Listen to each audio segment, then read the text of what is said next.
આજે આમ તો આપણે ઓવરવ્યૂ આખે આખો જે સિલેબસ છે એ હું તમને આખે આખો સમજાવી દઉં. આમાં ડિટેલમાં છુપાયેલા ટોપિક ક્યાં ક્યાં છે. કારણ કે અહીંયા તમને જે સિલેબસ દીધો આખે આખો સિલેબસ એવું નથી કે A to Z આની અંદર બધું આવી ગયું. ઓકે, તો પણ આમાં જે ટોપિક દીધેલા છે એમાં છુપાયેલા ઘણા બધા ટોપિક છે. ઓકે, જેમ કે આ એક ટોપિક દીધો છે ફિઝિકલ ફીચર્સ. ઓકે, ભૌતિક જે લાક્ષણિકતાઓ છે ભારતની અને ગુજરાતની, અહીંયા બે વસ્તુ કીધી છે.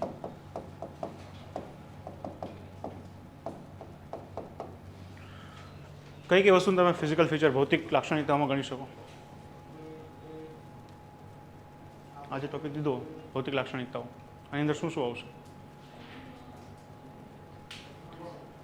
ગ્રુપ બીનો જે સિલેબસ છે ને, ગ્રુપ બીના સિલેબસની જે પહેલી લાઈન આપી છે ને એ અહીંયાથી શરૂઆત થાય છે. પહેલાં તો શરૂઆત ક્યાંથી થશે? આખા બ્રહ્માંડની અંદર આપણી પૃથ્વી ક્યાં છે. ઓકે, આ પૃથ્વી જે છે એની અલગ અલગ ગતિઓ છે, આની વિશે ભણવાનું થશે. પછી આ જે બ્રહ્માંડની અંદર પૃથ્વી બની પછી એની અંદર ભૂમિખંડો બનશે, તો આપણને તમારા ગ્રુપ બીના સિલેબસમાં આપ્યું છે. મહાસાગરો બનશે, આ પણ તમારા સિલેબસમાં છે. તો આ પ્રાથમિક શ્રેણીના ભૂમિ સ્વરૂપ કહેવાય, ભૂમિખંડ અને મહાસાગર. આ ભૂમિખંડ ઉપર તમને બીજા પણ ભૂમિ સ્વરૂપો જોવા મળશે. પર્વત, ઉચ્ચ પ્રદેશ, મેદાન. સેવા જે મહાસાગરો છે એની અંદર આવા કંઈક ભૂમિ સ્વરૂપો છે. ખંડીય સાજલી છે, ખંડીય ઢાળ છે. ઓકે, સમુદ્રના તળિયાના મેદાનો છે. ઓકે, ટાપુ સમૂહ છે સમુદ્રની અંદર આવેલા. ત્રીજી શ્રેણીના જે ભૂમિ સ્વરૂપ છે તો પર્વતની અંદર તમને શું શું જોવા મળશે? તો કે ભાઈ અહીંયા વી આકારની ખીણ જોવા મળશે, યુ આકારની ખીણ જોવા મળશે, આઈ આકારની ખીણ જોવા મળશે. અહીંયા તમને શું જોવા મળશે? એક તો ધોધ, જળપ્રપાત. ઓકે, ત્યારબાદ તમને ઓક્સબો સરોવર છે એ જોવા મળશે, ડેલ્ટા જોવા મળશે, એસ્ટુરી જોવા મળશે. ઉચ્ચ પ્રદેશવાળો જે ભાગ હશે તો એનું ધોવાણ થશે, ત્યાં કંઈ ભૂમિ સ્વરૂપ રચાશે, મેસસ છે, બુટાસ. ઓકે, મેદાની પ્રદેશો જે છે તો ધોવાણ દ્વારા, નિક્ષેપ દ્વારા બંને પ્રકારથી મેદાની સ્વરૂપો જે છે રચાશે. તો આ બધા તમારા તૃતીય શ્રેણીના ભૂમિ સ્વરૂપો છે. તો ટૂંકમાં ગુજરાતના અને ઇન્ડિયાના બંનેના આ જે ભૂમિ સ્વરૂપો છે એ તમારા સિલેબસમાં ગ્રુપ બી વાળામાં એઝ ઇટ ઇઝ લખેલું છે કે ભૂમિ સ્વરૂપો અને મહાસાગરો પહેલા ટોપિકમાં. આની અંદર જે ગ્રુપ એ વાળો સિલેબસ છે એમાં ખાલી એટલું લખ્યું છે physical features of India and Gujarat. Okay, તેની અંદર તમારું આ બધી વસ્તુ આવશે, આ બધું ફિઝિકલ ફીચરમાં આવશે. ઓકે, તો આ તો પહેલી વાત થઈ છે એની જમીન સાથે સંકળાયેલું જે વિજ્ઞાન છે એની. અને આપણે શું કહીશું? જીઓમોર્ફોલોજી, ભૂસ્તર વિજ્ઞાન.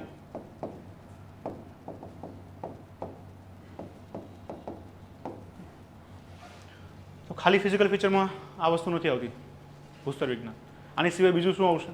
તો કે આ દરેકે દરેક જે આપણું ઇન્ડિયા અને ગુજરાત છે આનું બંનેનું કંઈક શું છે? આબોહવા છે.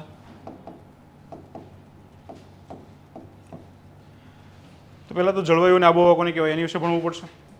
આબોહવા શાસ્ત્ર જે છે એની અંદર શું કરીએ? આપણે વાતાવરણનું સ્ટડી કરીએ. આ ભૂસ્તર શાસ્ત્ર તો એની અંદર કોનું આપણે સ્ટડી કરીએ છીએ? જમીનનું. આબોહવાની અંદર વાતાવરણનું. સેમ એવી રીતે એક જળાવરણ આવશે, એની અંદર કોનું સ્ટડી કરશું? જળનું. આ ત્રણ આવરણો જે છે ને એ બધા ફિઝિકલ ફીચરમાં આવશે. કારણ કે ભૌતિક ભૂગોળ જે છે એની અંદર તમારા 5 ભાગ પડે.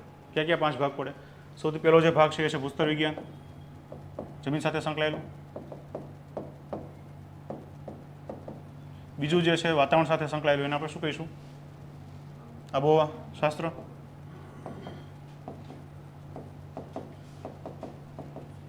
જળ સાથે સંકળાયેલું છે અને સમુદ્ર શાસ્ત્ર. ઓકે, ઓશિયાનોગ્રાફી.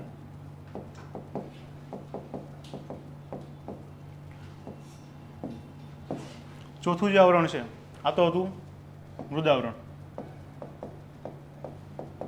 એનું અધ્યયન આપણે અહીંયા કરશું. વાતાવરણ તો એનું અધ્યયન અહીંયા કરશું. ઓકે, જલાવરણ તો અહીંયા કરશું. આ ત્રણેય જે ભેગા મળે ત્યાં ચોથું કયું થાય? જીવાવરણ. તો નેક્સ્ટ અહીંયા જે આવે બાયોજિયોગ્રાફી.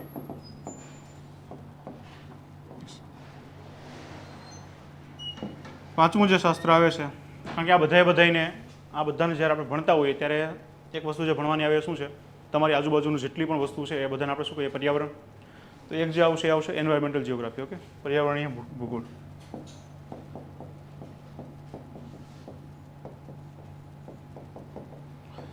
આ બધું સિલેબસ ક્યાં છે તમારું? ફિઝિકલ જીઓગ્રાફીની અંદર. ખાલી ટોપિક તમારો સિલેબસમાં એટલો જ આપ્યો છે ફિઝિકલ ફીચર્સ, એની અંદર આ બધું આવી જાય છે. તો આજે તમારી જે શરૂઆત કરવાની છે બંને તમારી કેટલા લોકો છે જેને વધારે માર્ક્સ થાય છે ગ્રુપ એમાં થઈ જશે એવું? 55 58, 60. ઓકે, તો ઓલમોસ્ટ આપણે બંનેનું જોતા જઈશું, મેન્સના આન્સરો જે લખવાના છે એનું અને જે MCQ આવશે એનું પણ. ઓકે, તો સૌથી પહેલો જે ટોપિક તમારો અહીંયા સ્ટાર્ટ કરવાનો છે આપણે એ આવશે. આ તો મેં તમને જે પહેલો ટોપિક હતો ફિઝિકલ ફીચર્સ એનું જ કીધું છે. એવી રીતે બીજો ને ત્રીજો ટોપિક જે છે માનવ ભૂગોળના છે. પ્રાથમિક, દ્વિતીય અને તૃતીય શ્રેણીની જે પ્રવૃત્તિઓ છે એમાં શું આવશે? પ્રાથમિક શ્રેણીમાં ખેતી આવશે. ઓકે, પછી આવશે બોલો પશુપાલન. ઓકે, પછી ફોરેસ્ટ્રી, માઇનિંગ, એ બધું ક્યાં આવે? પ્રાથમિક સેક્ટરમાં. દ્વિતીય સેક્ટરમાં શું આવે? ઇન્ડસ્ટ્રીઝ બધી. ઓકે, મેન્યુફેક્ચરિંગ હોય કે નોન મેન્યુફેક્ચરિંગ હોય. ત્રીજું જે સેક્ટર છે એમાં શું આવે? સર્વિસીસ આવશે બધી. ચતુર્થ અને પંચમ સેક્ટર પણ તમારે ભણવાનું આવે, ભલે ત્યાં સિલેબસમાં આપેલું હોય કે ના હોય. ચતુર્થ અને પંચમમાં શું આવશે? ક્વાટરનરી સેક્ટર જે છે ચતુર્થ, અને આમાં પંચમમાં શું આવશે? ડિસિઝન મેકિંગ ક્યાં આવશે? અહીંયા. ચતુર્થમાં ક્યાં આવશે? જે હાઈલી ક્વોલિફાઈડ પ્રોફેશનલ્સ છે. ઓકે, જેટલામાં પ્રોફેશનલ જે હોય એ બધા ક્યાં આવશે? અહીંયા આવશે. મેનેજર છે, MD છે, CEO છે, આ ડિસિઝન મેકર છે અને એ હાઈ એન્ડના ઉપરના ટોપ લેવલના પ્રોફેશનલ છે. તો કોઈ પણ તમારા અહીંયા જે ઉચ્ચ લેવલના પ્રોફેશનલો છે બધા અહીંયા આવશે. રિસર્ચ ને સ્કોલર છે, સાયન્ટિસ્ટો છે, બધા ક્યાં આવશે? અહીંયા આવશે. ઓકે, ડિસિઝન મેકર જે છે પોલિટિશિયન હોય કે બ્યુરોક્રેટ હોય કે કોઈ પણ ટોપ લેવલના MD છે, CEO છે, ડિસિઝન મેકરમાં આવશે. જે આવશે પંચમ સેક્ટરમાં. ઓકે, તો તમારા 5 સેક્ટર જે છે એ ભણવાના આવશે સેકન્ડ ટોપિકમાં. થર્ડ ટોપિક જે છે એમાં કદાચ મારો વસ્તી વિષયક ભૂગોળ લખેલો છે, એ જ છે ને? એ જ છે ડેમોગ્રાફી. તો ડેમોગ્રાફીની અંદર શું છે? વસ્તી વિષયક ભૂગોળમાં. તો શરૂઆતમાં વસ્તીથી શરૂઆત ક્યાંથી કરવાની થાય? પોપ્યુલેશન જીઓગ્રાફી જે છે વસ્તી વિષયક ભૂગોળ. સૌથી પહેલાં તમને એમ પૂછે વસ્તી વૃદ્ધિ કોને કહેવાય? વસ્તી ગીચતા કોને કહેવાય? વસ્તી વૃદ્ધિને, વસ્તી ગીચતાને અને વસ્તીના ડિસ્ટ્રીબ્યુશનને અસર કરતા પરિબળો, એમાંથી મેન્સનો પ્રશ્ન આવે. આ જે વસ્તી છે એમાં અલગ અલગ જે કોન્સેપ્ટો આવે, જેમ કે ડેફિનેશન આવે, જન્મદર આવે, મૃત્યુદર આવે, બાળ મૃત્યુદર, માતા મૃત્યુદર, એ બધા પ્રિલિમ્સના પોઈન્ટ ઓફ વ્યૂથી ઇમ્પોર્ટન્ટ છે. ફેક્ટ જે છે થોડાક તમારે યાદ રાખવા પડે મેન્સમાં લખવા માટે પણ. સેક્સ રેશિયો છે, ઓકે, લિટરસી રેટ છે, આપણો તમારું શિક્ષણ જે સાક્ષરતા દર છે, ઓકે, લિંગ અનુપાત છે, તે બધું અહીંયા ભણવાનું આવે. કારણ કે એની જે ડેફિનેશન છે બધી તમારા પ્રિલિમ્સ માટે કામની છે. મેન્સ માટે શું છે કે શા માટે ભારતમાં લિટરસી રેટ આઝાદીના 75 વર્ષ પછી હજી 74-75 જ રમે છે? શા માટે આપણે 100% સાક્ષરતા નથી દઈ શક્યા? ગ્રોસ એનરોલમેન્ટ રેશિયો 100% કરવાની વાત કરીએ છીએ, શા માટે અત્યાર સુધી નથી કરી શક્યા? તેમાં કઈ પ્રોબ્લેમ છે? એ બધા મેન્સમાં ટોપિક આવે. ઓકે, તો એ બધી વસ્તુ અહીંયા તમારે પોપ્યુલેશન જીઓગ્રાફીમાં ભણવાની આવશે. પછી એક વસ્તુ અહીંયા પોપ્યુલેશન જીઓગ્રાફીમાં તમને જે આવશે એજ સેક્સ પિરામિડ. ઓકે, અહીંયા ઉંમર પ્રમાણે પહેલાં તો અહીંયા બાળકો આવશે. ઓકે, અહીંયા એડોલેસન્સ આવશે, અહીંયા એડલ્ટ આવશે, અહીંયા વૃદ્ધ આવશે, અહીંયા સિનિયર સિટીઝન આવે. તો આ જે એજ સેક્સ પિરામિડ છે ઉંમર પ્રમાણે, જે અહીંયા આ બાજુ પુરુષો આપેલા હશે, આ બાજુ સ્ત્રીઓ આપેલી હશે. તો પિરામિડ જે છે અલગ અલગ પ્રકારના વસ્તીના પિરામિડો આવે. ત્યારબાદ એક વસ્તી વિષયક જે થિયરીઓ છે એ બધી ભણવાની આવે. ઓકે, વસ્તી વૃદ્ધિની થિયરીઓ છે. ત્યારબાદ તમારે એક આવશે કે ભાઈ અલગ અલગ જે વસ્તી છે કયા કયા સેક્ટર સાથે કેટલી કેટલી સંકળાયેલી છે. ઓકે, એમ્પ્લોયમેન્ટ રેટ કયા સેક્ટરમાં, પ્રાથમિક સેક્ટરમાં કેટલા ટકા વસ્તી છે, દ્વિતીય સેક્ટરમાં કેટલા ટકા છે, તૃતીય સેક્ટરમાં કેટલા ટકા છે, એ આવશે. ત્યારબાદ ધાર્મિક કમ્પોઝિશન, જે તે વસ્તી છે એમાં કેટલા ધર્મનું કેટલા ટકાવારી છે એ આવશે.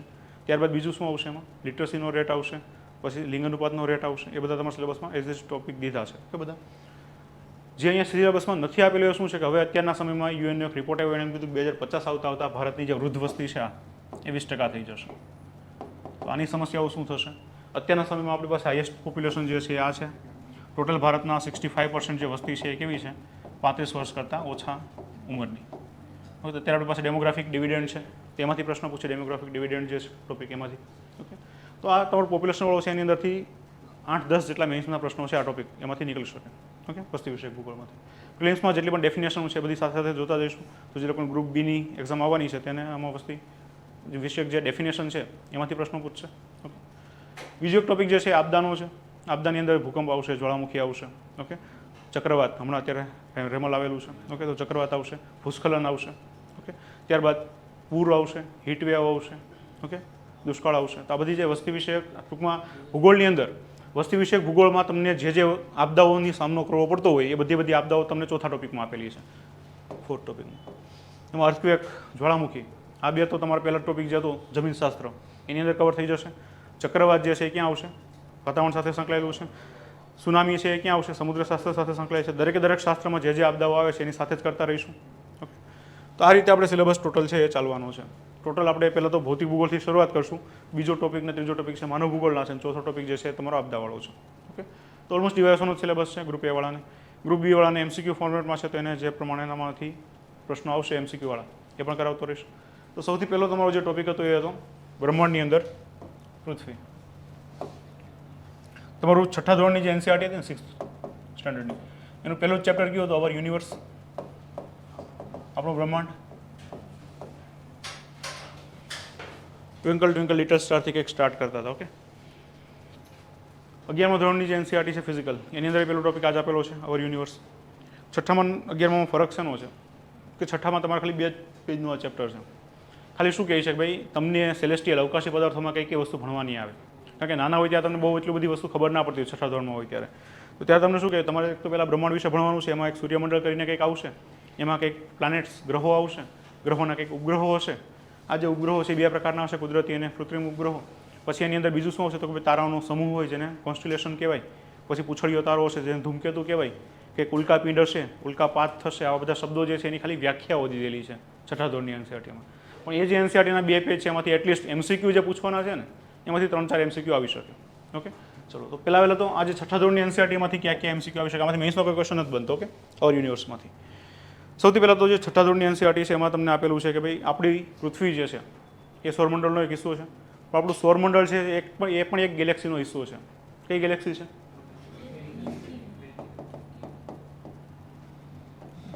Milky way. આપણી જે આકાશગંગા છે એ મંદાકિની આકાશગંગાનો ભાગ છે આપણું સૂર્યમંડળ. ઓકે, આપણી સૌથી નજીકની બીજી આકાશગંગા કઈ છે? કઈ છે? એન્ડ્રોમેડા.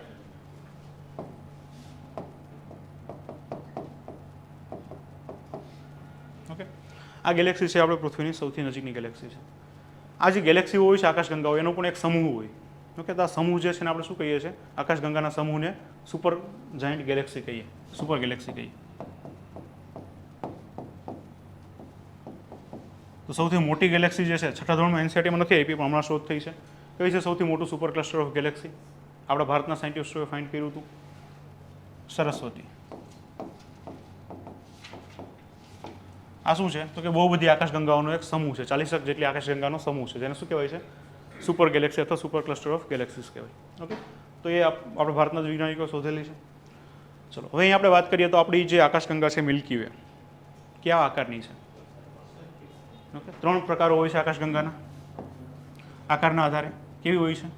સર્પિલ. પછી ચલો આ બધી વસ્તુ તમે ભણેલા છો એનસીઆરટી તો. બીજી કઈ કયા પ્રકાર છે? જો એક તો જે પ્રકાર હોય છે કેવો હોય છે? આવો આપણી મિલ્કી વે જે છે આવી છે.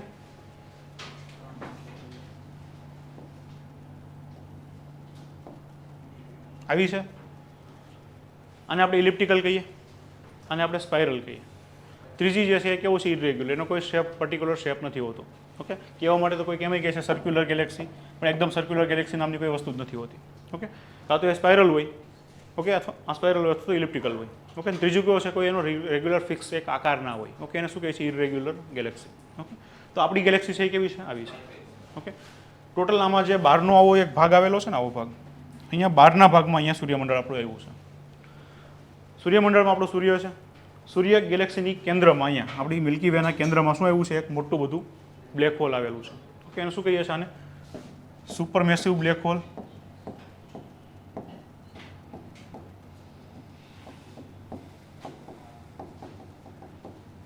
ઓકે, આ જે બ્લેક હોલ છે એ શું છે? આપણા આકાશગંગાના કેન્દ્રમાં આવેલું છે, જેની ફરતે અસંખ્ય તારામંડળો છે શું થાય? એની ફરતે ફરે છે. આપણું સૂર્યનું જે સૌરમંડળ છે એ પણ એની ફરતે ફરે છે. આપણું સૂર્ય જે છે અને આપણું આખું સૌરમંડળ છે એ આની ફરતે એક રાઉન્ડ પૂરો કરે આને અને પાછું અહીંયા આવે, એને શું કહેવાય?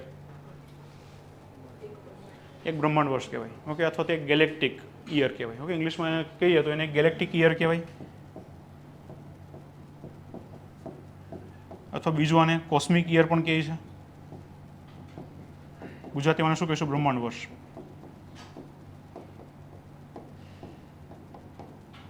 ઓકે, કેટલો સમય લે? 25 કરોડનો સમય લે. કોઈ બુકમાં 22 કરોડ લખેલ છે, કોઈકમાં 25 કરોડ લખેલ છે. કોઈને એક્ઝેક્ટ ખબર નથી કે સૂર્ય કેટલો સમય લેશે, પણ ખાલી આપણે જે કોન્સેપ્ટ છે યાદ રાખવાનું કે સૂર્ય જે છે એ સુપર મેસિવ બ્લેક હોલની ફરતે એક રાઉન્ડ પૂરો કરીને પાછો પોતાની જગ્યાએ આવશે ઓરિજિનલ જગ્યાએ, ત્યારે એક વર્ષ પૂરું થાય અને આપણે શું કહીએ છીએ? બ્રહ્માંડ વર્ષ કહીએ. ઓકે, તો આને આપણે ગેલેક્ટિક યર પણ કહીએ અને કોસ્મિક વર્ષ પણ કહેવાય. તો આ બધું તમારી એનસીઆરટીમાં નથી આપેલું, કારણ કે આ બધી વસ્તુ નવા હમણાં જે રિસન્ટ શોધો થઈ છે એ બધી વિશે મેં તમને વાત કરી છે. ઓકે, એનસીઆરટી તો ખાલી તમને ડેફિનેશન જ કહી છે કે આકાશગંગા કોને કહેવાય, એની અંદર જે તારાઓનો સમૂહ કોન્સ્ટિલેશન એ કોને કહેવાય. ઓકે, ચલો સૌથી પહેલાં જ્યારે બ્રહ્માંડ બન્યું તેની વિશે થોડીક થિયરીની વાત કરીએ.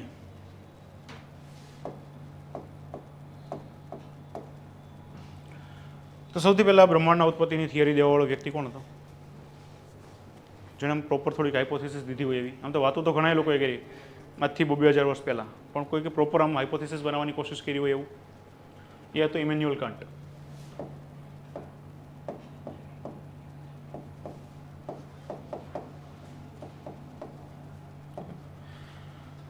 આજે ઇમેન્યુઅલ કાન્ટ નામના વ્યક્તિ હતા, એણે એક થિયરી દીધી, સિદ્ધાંત દીધો.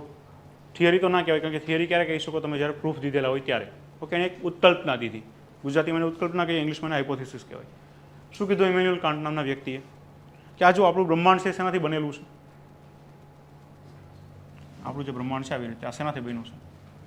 તો એને કીધું કે અહીંયા કંઈક શું હતા, ધૂલીય વાદળો હતા આવી રીતે.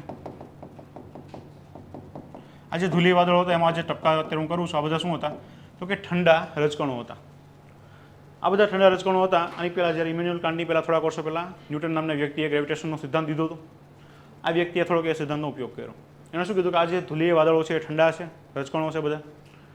આ બે રજકણો જે છે એ કોઈ કારણોસર ગુરુત્વાકર્ષણ બળ, કારણ કે બંને પાસે દળ છે એટલે ગુરુત્વાકર્ષણ બળ એકબીજા ઉપર મારશે અને એ બંને શું કરશે, એકબીજાને પોતપોતાની તરફ એટ્રેક્ટ કરશે. આ બંને પદાર્થો જે ધૂળના રજકણો હતા એ બંને એકબીજા સાથે આવીને શું કરશે, નજીક નજીક એટ્રેક્શન થશે એટલે નજીક આવશે અને પછી એકબીજાની ફરતે ફરતા બંને ભેગા થઈ જશે. આવું થવાને લીધે શું થશે, તો કે અહીં કંઈક એંગ્યુલર મોમેન્ટમ ઊભું થશે. આવા બધા સિદ્ધાંતો થિયરીમાં થોડાક નાખ્યા શબ્દો. બીજી વસ્તુ એને શું કીધી, બે પદાર્થો જે હતા, બે ધૂળના રજકણો, એ ટકરાવાથી શું થશે, તો કે ગરમી ઉત્પન્ન થશે. અત્યારના સમયમાં જે તારાઓ ગરમ છે અથવા તો ગ્રહો જે છે એક સમયે ગરમ આગના ગોળા હતા, તો એ સમજાવવા પાછળ એણે આવું કંઈક કીધું કે બે ધૂળના રજકણો હતા, પહેલાં ઠંડા હતા, પછી ગુરુત્વાકર્ષણ બળના લીધે બધે એકબીજા સામસામે આવશે, સામસામે આવીને ટકરાઈ જશે અને ઘર્ષણના લીધે શું થશે, અહીંયા એનું તાપમાન છે એ વધતું જશે. એંગ્યુલર મોમેન્ટમનો સિદ્ધાંત લેવાની કોશિશ કરી, ગુરુત્વાકર્ષણ બળનો જે ન્યૂટન સિદ્ધાંત દીધો તો એ પણ અહીંયા લેવાની કોશિશ કરી, પણ વાંધો શું આવ્યો, એનો પ્રૂફ આ ભાઈ છે દઈ ના શકે. તો એની જે ઉત્કલ્પના હતી એને આપણે શું કહીએ છીએ, ધૂલીય વાદળની ઉત્કલ્પના. ખાલી નામ આ યાદ રાખજો.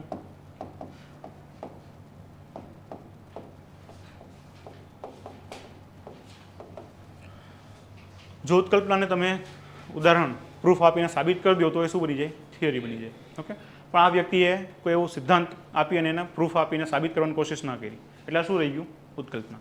ઓકે, થોડાક સમય પછી બીજો એક વ્યક્તિ આવશે, લાપ્લાસ.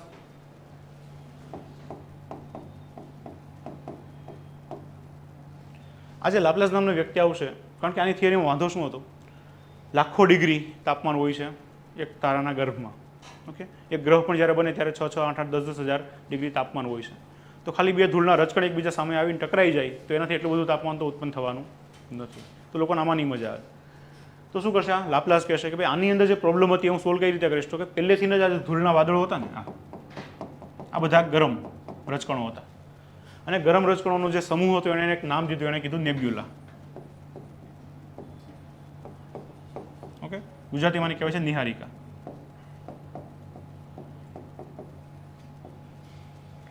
તો એને શું કીધું કે ભાઈ પહેલેથી જે ઠંડા રજકણો માન્યા હતા ઇમેન્યુઅલ કાન્ટે એવું નહોતું, કે એક નિહારિકા હતી, એની અંદર શું હતું, તો ગરમ આવા બહુ બધા ધૂળના રજકણો છે એ બધા જમા થયેલા હતા. હવે એ બધા એકબીજા ઉપર ગુરુત્વાકર્ષણ બળ મારશે અને પછી એ બધા એકબીજા સામસામે ટકરાશે અને ઘર્ષણના લીધે શું થઈ જશે, અત્યારે જેટલું તાપમાન છે એટલું થઈ જશે, કારણ કે પહેલેથી જે ગરમ હતા. ઓકે, એંગ્યુલર મોમેન્ટમનો જે સિદ્ધાંત આણે દીધો હતો એમાં થોડાક લોચા હતા, તો આ ભાઈએ એ પણ વસ્તુ હટાવી દીધી. ઓકે, તો ખાલી એટલું તમારે યાદ રાખવાનું છે, આની જે થિયરી હતી એને શું કર્યું તો કે ભાઈ આની આગળની થિયરી હતી એમાં જે પ્રોબ્લેમ હતા એને દૂર કરવાની કોશિશ કરી અને બીજો જે ઉત્કલ્પના દીધી એનું નામ શું રાખ્યું, નિહારિકા વાદળ ઉત્કલ્પના.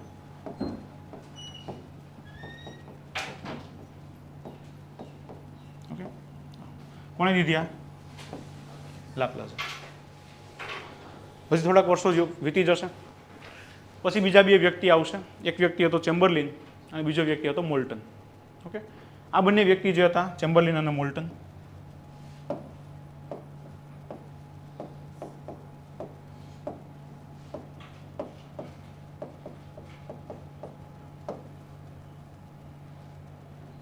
આ શું કહેશે કે મારે કંઈ નિહારિકાઈ નથી માનવું, મારે તમારે જે ધૂળના રજકણો હતા એ પણ નથી માનવા.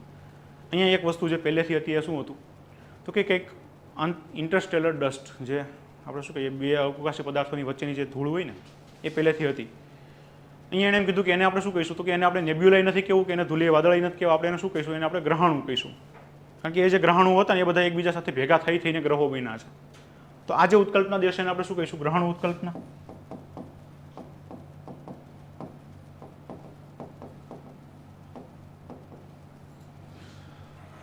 એ શું કહેશે કે અત્યારના જે ગ્રહો બનેલા છે એ બધા કઈ રીતે બન્યા, તો કે પહેલાં કરોડો વર્ષ પહેલાં શું હતું, તો કે આવા નાના નાના ઝીણા ઝીણા ગ્રહાણુઓ હતા. એ બધા શું થયા, તો કે ગુરુત્વાકર્ષણ બળના લીધે એકબીજાની નજીક આવતા જશે, એકબીજાની ફરતે રોટેટ થશે, પછી એકબીજાની અંદર જમા થતાં શું થઈ જશે, તો કે એક તારો બનાવશે, પછી એ તારામાંથી ગ્રહો બનશે.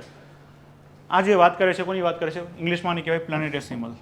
કારણ કે પ્લેનેટ કોને કહીએ છીએ આપણે, ગ્રહને. આ ગ્રહોના ટુકડાને પ્લેનેટેસિમલ કહીએ. ઓકે, તો આને કોન્ડ્રાઇટ નામથી ઓળખાય છે. કોન્ડ્રાઇટ નામના નાના નાના ટુકડાઓ હતા ગ્રહના. આ બધા એકબીજા સાથે જમા થઈ અને શું બન્યું છે, અત્યારના ગ્રહો અને તારામંડળો છે એ બનેલા છે. આ ભાઈએ જે ઉત્કલ્પના દીધી એની અંદર એણે વાત કોની કરી કે નથી કોઈ નિહારિકા કે નથી કંઈ ધૂળીય વાદળ, શું છે, ગ્રહાણુઓ છે. ઓકે, તો એણે ગ્રહાણુની ઉત્કલ્પના જે હતી એ દીધી. હજી સુધી કોઈ પ્રૂફ આપવાની વાત કરી છે, પાછળ કયો શબ્દ આપણે વાપર્યો છે, ઉત્કલ્પના. ક્યાંય પણ થિયરી શબ્દ લીધો નથી. ઓકે, ચલો પછી બીજા બે વ્યક્તિ આવશે. એક વ્યક્તિ હતો જીન્સ અને બીજો એક વ્યક્તિ હતો જેફરી. આ બંને જે આવીને એક ઉત્કલ્પના દેશે. હવે એને શું વાંધો હતો, આગળના વ્યક્તિ એ તો સમજાવી દીધું ચલો કઈ રીતે તારાઓ બન્યા, કઈ રીતે ગ્રહો બન્યા. પણ મેઇન વાંધો શું હતો કે ભાઈ વચ્ચેના જે ગ્રહો છે એ કેવા છે, ગુરુ, શનિ, યુરેનસ, નેપચ્યુન, માર્સ, અર્થ, વેનસ અને બુધ. ઓકે, તો અહીંયા શું હતું કે વચ્ચેના ગ્રહો છે કેવા છે, મોટી સાઇઝના છે. બંને બાજુ જેમ જેમ જતા જેમ ગ્રહો કેવી સાઇઝના થતા જાય છે, નાની સાઇઝના. એને આ વસ્તુ સમજાવી હતી. તો એણે શું કીધું, અત્યાર સુધીના જે વાત કરતા હતા એ શું કરતા હતા કે ભાઈ આ આપણો પહેલાં સૂર્ય બન્યો, સૂર્યમાંથી જ કંઈક અહીંયાથી ભાગ છૂટો પડી અને શું બની ગયા, તો કે ભાઈ ગ્રહાણુ બની ગયા. આ જે ગ્રહાણુઓ હતા એ ફરતી બાજુ, સૂર્યની ફરતી બાજુ રિંગ શેપમાં જમા થઈ ગયા અને એમાં એ બધા ભેગા થઈને શું બની ગયા, ગ્રહ બની ગયા. આવું આગળ કોણે કીધું હતું ગ્રહાણુ ઉત્કલ્પનામાં, ચેમ્બરલિન અને મોલ્ટને. એને શું કીધું હતું, એક જ પોતે જે તારો હતો પ્રોટોસ્ટાર, આમાંથી દળ છૂટું પડીને જે ગ્રહો બનેલા હતા. આ વ્યક્તિ શું કહેશે કે નહીં, આપણે એક તારામાંથી મજા નથી આવતી, શું કરવું, હજી એક બીજો તારો લઈ આવો છે. તો અહીંયા સૂર્ય હતો, અહીંયાથી ફરતો એક બીજો તારો સૂર્યની નજીકમાંથી પસાર થશે. આ જે તારો છે શું કરશે, તો કે સૂર્યની સાથે આવી રીતે ગુરુત્વાકર્ષણ બળ લગાવશે. સૂર્યમાંથી એક દળ જે છે આવું સિગરેટ આકારનું. ઓકે, સિગારાને કહેતા ઇંગ્લિશમાં. તો આ સિગાર આકારનું જે આવું દળ છે એ છૂટું પાડશે અને એ દળ છે એ ક્યાં આવી જશે, તો કે સૂર્યથી છૂટું પડીને અહીંયા આવી રીતે આમ આવી જશે. પછી એમાં આવી રીતે 9 અલગ અલગ રિંગ પડશે ને એમાં બધા અલગ અલગ ગ્રહો બનશે. ઓકે, તો આનાથી એક વસ્તુ તો સમજાય ગઈ કે વચ્ચેના ગ્રહો કેમ મોટા છે અને સાઈડના ગ્રહો કેમ નાના છે. તો એને મેઇન ઉદ્દેશ્ય શું હતો, મારે આ સમજાવવું છે કે વચ્ચેના ગ્રહો શા માટે મોટા છે અને બે બાજુના ગ્રહો શા માટે નાના છે. તો આને શું કર્યું, એક તારાની જગ્યાએ કેટલા તારા લીધા, 2. એક તો સૂર્ય પોતે, બીજો એક એની બાજુમાંથી એક બીજો તારો પસાર થશે. આને આપણે કહીશું દ્વિતારક ઉત્કલ્પના. એક સાથે એને કેટલા તારાની ઉત્કલ્પના લીધી છે, 2 તારાઓની. ઓકે, હવે જે આપણે વાત કરવાની છે એ વ્યક્તિ આવશે જોર્જ લિમેત્રે નામનો. એ કહેશે કે મારે આ બધાથી કંઈ ફરક જ નથી પડતો, કઈ રીતે ગ્રહો બન્યા, કઈ રીતે સૂર્ય બન્યો, મને એનાથી ફરક નથી પડતો. મારે શરૂઆત ક્યાંથી કરવી છે, બ્રહ્માંડ કઈ રીતે બન્યું. ઓકે, તો હવે જે વ્યક્તિ આવશે એ છે જોર્જ લિમેત્રે.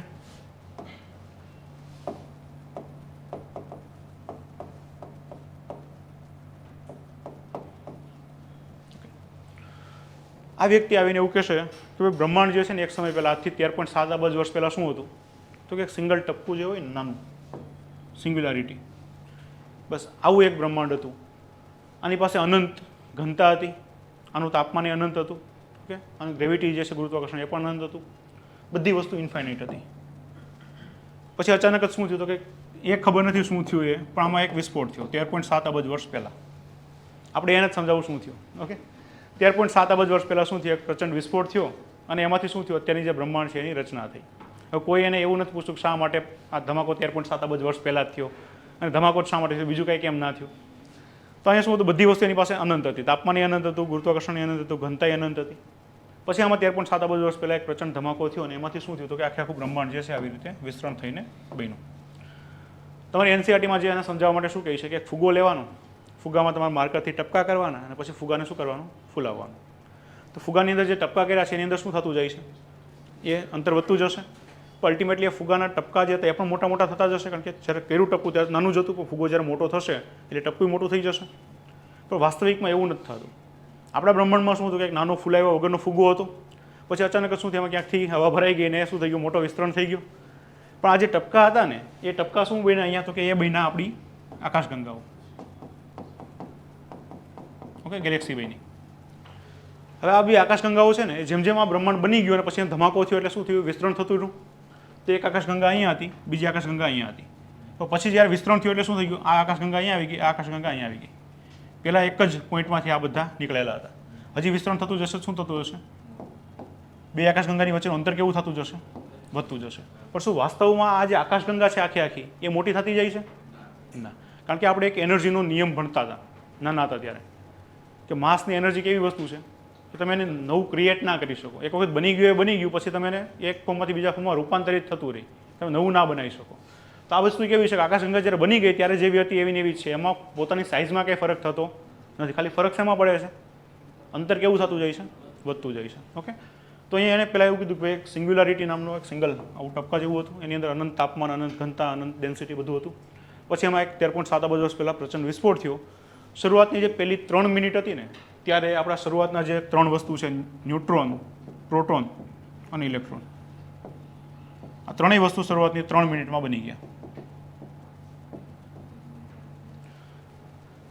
પણ આ ત્રણેયને ભેગા કરી અને જે આપણો સૌથી નાનામાં નાનો ઘટક કયું એલિમેન્ટ છે, હાઇડ્રોજન. હાઇડ્રોજનમાં શું હોય તો કે એનો અણુ જે છે હાઇડ્રોજનનું, એમાં એક ન્યુટ્રોન હશે, એક પ્રોટોન હશે, અહીં ક્યાંક ઇલેક્ટ્રોન ફરતો હશે. આ ત્રણેય તો શરૂઆતની 3 મિનિટમાં બની ગયા, પણ એને ભેગું કરીને એક હાઇડ્રોજનને બનાવતા બનાવતા 3 લાખ વર્ષ જતા રહ્યા. આ બધું શા માટે 3-3માં રાખ્યું છે ખબર નહીં. ઓકે, એ વ્યક્તિને મજા આવતી હશે કે 3 મિનિટમાં પ્રોટોન બની ગયો, 3 મિનિટમાં ન્યુટ્રોન, ઇલેક્ટ્રોન બધું બની ગયું, 3 લાખ વર્ષમાં એક હાઇડ્રોજન બની ગયો. પછી હાઇડ્રોજન ભેગા થઈ થઈને શું થશે તો કે ભાઈ એક હાઇડ્રોજન અહીંયા અણુ હોય, બીજો હાઇડ્રોજન અહીંયા હોય, આ બે ભેગા થઈને શું બનાવશે, હિલિયમ બનાવશે.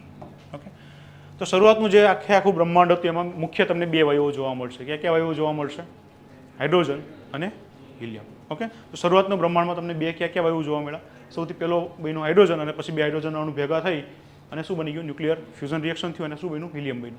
ઓકે, ચલો, તો આણે એવું કીધું કે બ્રહ્માંડનું શું થાય છે, વિસ્તરણ થાય છે. આ વસ્તુ એ તો પોતે સાબિત ના કરી શક્યું.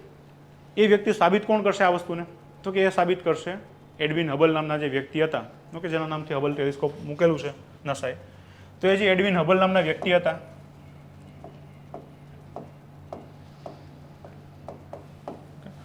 તો એડવિન હબલ શું કરશે કે એવું કહેશે કે બ્રહ્માંડનું શું થતું જાય છે, વિસ્તરણ થતું જાય છે. અને વિસ્તરણ થતું જાય છે એને સાબિતી કરવું પડશે. તો અહીંયા એ સાબિત કરવા માટે કોનો ઉપયોગ કરશે, ડોપલર ઇફેક્ટ.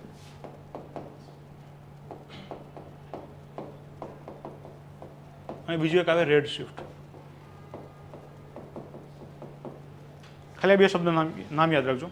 કોની કહેવાય છે, કોઈ એમ્બ્યુલન્સ હોય તમારી નજીક આવતી જતી હોય તો એની અવાજની તીવ્રતા કેવી થતી જાય, વધતી જાય. એ તમારાથી દૂર જતી હોય તો ઘટતી જાય. તો અહીંયા શું થાય છે, ફ્રિકવન્સી જેમ જેમ તમારી નજીક આવતી જાય છે એમ્બ્યુલન્સ, એની ફ્રિકવન્સી કેવી થતી જાય છે, અવાજની જે ધ્વનિ તરંગો હોય આવી તો એની ફ્રિકવન્સી કેવી થતી જાય, વધતી જાય. જેવી તમારાથી દૂર જતી જશે તો ફ્રિકવન્સી ઘટતી જશે. રેડ શિફ્ટમાં શું હોય છે તો કે આવી રીતની આપણી જે ઇલેક્ટ્રોમેગ્નેટિક સ્પેક્ટ્રમ છે, ઓકે, આ ઇલેક્ટ્રોમેગ્નેટિક તરંગો છે. સૌથી નાની ફ્રિકવન્સી કોની હોય, ફ્રિકવન્સી કોને કહેવાય, 1 સેકન્ડમાં કેટલી વાર ઉપર નીચે જાય. તો આ ફ્રિકવન્સી નાની કોની છે, સૌથી ફ્રિકવન્સી નાની મતલબ 1 સેકન્ડમાં કેટલી વાર ઉપર અને નીચે ગયું. તો આ બાજુ ફ્રિકવન્સી નાની છે. અહીંયા 1 સેકન્ડમાં બહુ બધી વખત ઉપર નીચે થઈ જાય છે. તો એ ફ્રિકવન્સી કેવી છે, વધારે. તરંગ લંબાઈ કોને કહીશું, આની વચ્ચે, આને શું કહીશું, તરંગ લંબાઈ. તરંગ લંબાઈ આ બાજુ મોટી છે. ફ્રિકવન્સી 1 સેકન્ડમાં ઉપર નીચે કેવું થાય છે, ઓછું. અહીંયા 1 સેકન્ડમાં વધારે વાર ઉપર નીચે જાય, ફ્રિકવન્સી વધારે છે પણ તરંગ લંબાઈ કેવી છે, ઓછી. અહીંયા કયા પ્રકારના રેડિયેશન આવશે આ બાજુ, સૌથી પહેલાં અહીંયા સ્ટ્રોંગ આવશે, એ આવશે ગામા તરંગ. ગામા તરંગો સૌથી સ્ટ્રોંગ છે. આનાથી વધારે સ્ટ્રોંગ કે તરંગો નથી. ગામા તરંગથી ઓછા એક્સરે. હજી એક્સરેથી આગળ જશો તો અલ્ટ્રાવાયોલેટ. ઓકે, પારજામલી. વી શેના માટે છે? વાયોલેટ. થોડોક ઓછો વાયોલેટ થઈ જાય તો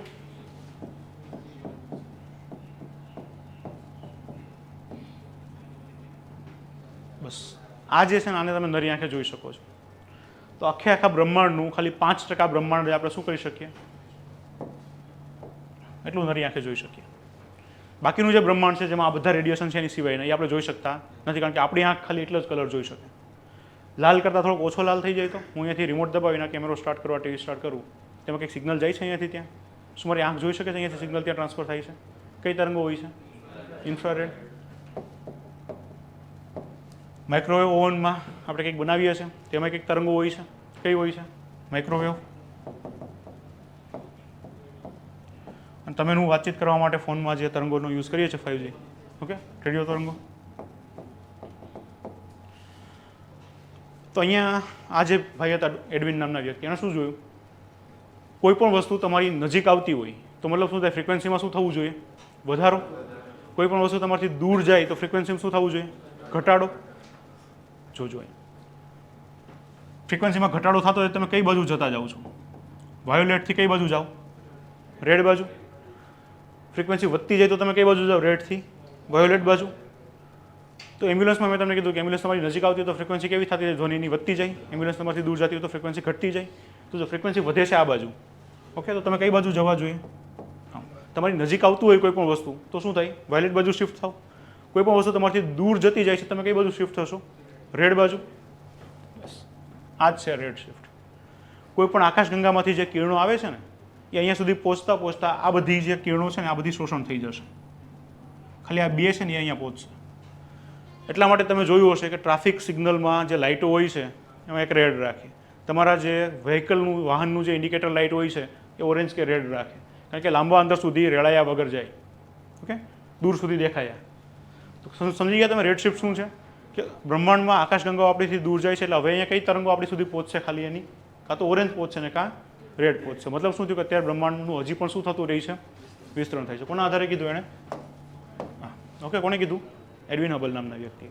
તો ઓબ્વિયસલી આનો વિરોધ કરવાવાળું કોઈક તો આવશે જ, કારણ કે મજા ના આવે કોઈ વિરોધ ના કરીએ તો જે એક નેક્સ્ટ વ્યક્તિ આવશે જે આનો વિરોધ કરશે કે નહીં બ્રહ્માંડનું વિસ્તરણ નથી થતું, એ કોણ આવશે? તો કે એ આવશે હોયલ નામનો વ્યક્તિ હતો.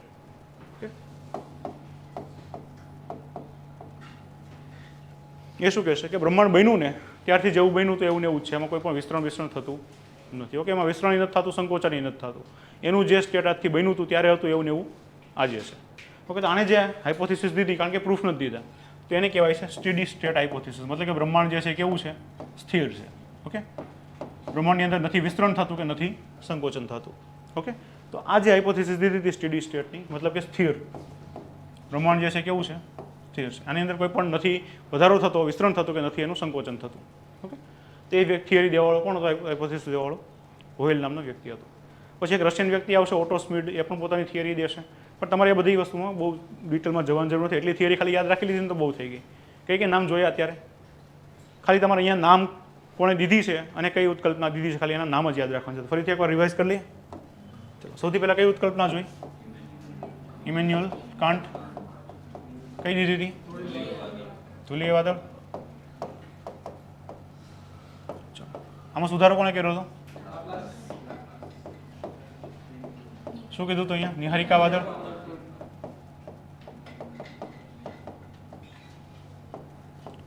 પછી ચેમ્બરલિન અને મોલ્ટન. ઓકે, તો અહીંયા શોર્ટમાં લખું છું C&M, ચેમ્બરલિન અને મોલ્ટન. શું કીધું હતું? ગ્રહણ ઉત્કલ્પના. પછી આવશે જીન્સ અને જેફરી. શું કહે છે? દ્વિતારક ઉત્કલ્પના. પછી કોણ આવશે? જ્યોર્જ લિમિત્રે. ઓકે, એ શું દેશે? બિગ બેંગનો સિદ્ધાંત. ઓકે, આ સિદ્ધાંતને શું કહીએ છીએ આપણે? Big bang theory. ઓકે, તો આને આપણે થિયરી કહીએ છીએ, બિગ બેંગ હાઇપોથિસિસ નથી કહેતા, કારણ કે એ વ્યક્તિએ થોડુંક એને પ્રૂવ કરવા માટે ઉદાહરણો જેના જે હતા ઓકે પ્રૂફ એ દેવાની કોશિશ કરી હતી, એટલે આપણે એને બિગ બેંગનો સિદ્ધાંત કહીએ છીએ. બિગ બેંગની ઉત્કલ્પના કહેતા નથી. ઓકે, તો આ થોડુંક અહીંયા પ્રૂફ દીધા હતા એટલે બિગ બેંગ થિયરી કહીશું. બિગ બેંગ થિયરીમાં બ્રહ્માંડનું વિસ્તરણ થાય છે એવું કોણે કીધું હતું? એડવિન હા બોલે. આને શું કીધું? બ્રહ્માંડનું શું થાય છે?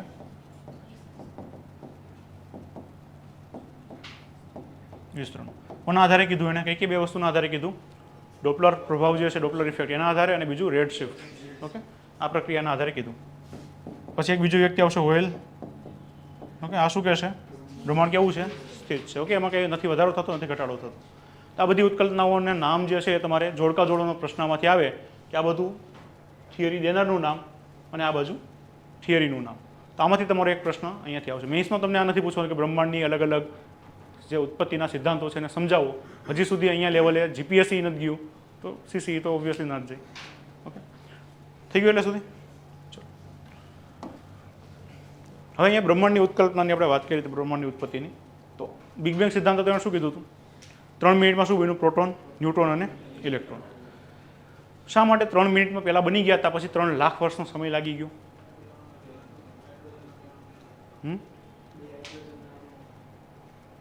બે હાઇડ્રોજનનું કે અહીંયા જો એક ન્યુટ્રોન હતો, એક પ્રોટોન હતો અને એક ઇલેક્ટ્રોન હતો. આ ત્રણેય ભેગા કરી મારે ખાલી બસ આમ જ કરવાનું હતું ને.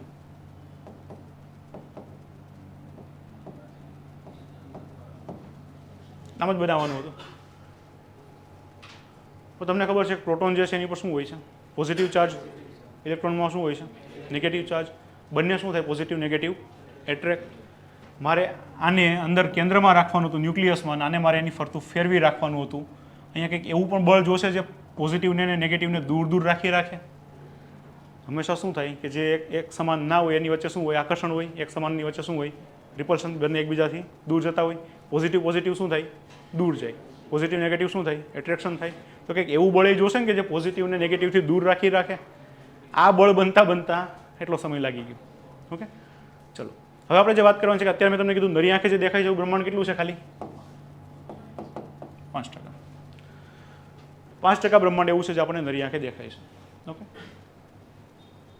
આ જે નરી આંખે આપણને દેખાય બ્રહ્માંડ વિઝિબલ, આપણે શું કહીશું? Visible universe. ઓકે, બીજું એક એવું યુનિવર્સ છે જે આપણને નરી આંખે નથી દેખાતું, કારણ કે આપણી આંખ ખાલી કેટલી લાઇટને જોઈ શકે છે? વાયોલેટથી લઈને રેડ સુધીની. બાકીની જે તરંગ લંબાઈ આપણે આગળ જોઈતી અને આપણે આંખ જોઈ શકતી નથી. તો આપણા જે ટેલિસ્કોપો, દૂરબીનો એ બધા જે બનાવ્યા છે સેટેલાઇટનો, એ તો જોઈ શકે છે. તો એનાથી પણ આપણે જોઈ શકીએ એવું બ્રહ્માંડ છે ને એ વધારે તમારું 7-8% સુધી. એનાથી વધારે બ્રહ્માંડને આપણે જોઈ શકતા નથી.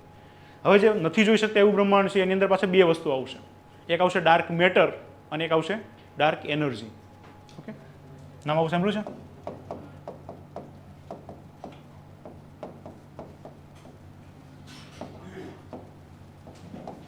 શું છે બેનું કામ? ડાર્ક મેટરનું કામ શું છે? ડાર્ક એનર્જીનું કામ શું છે?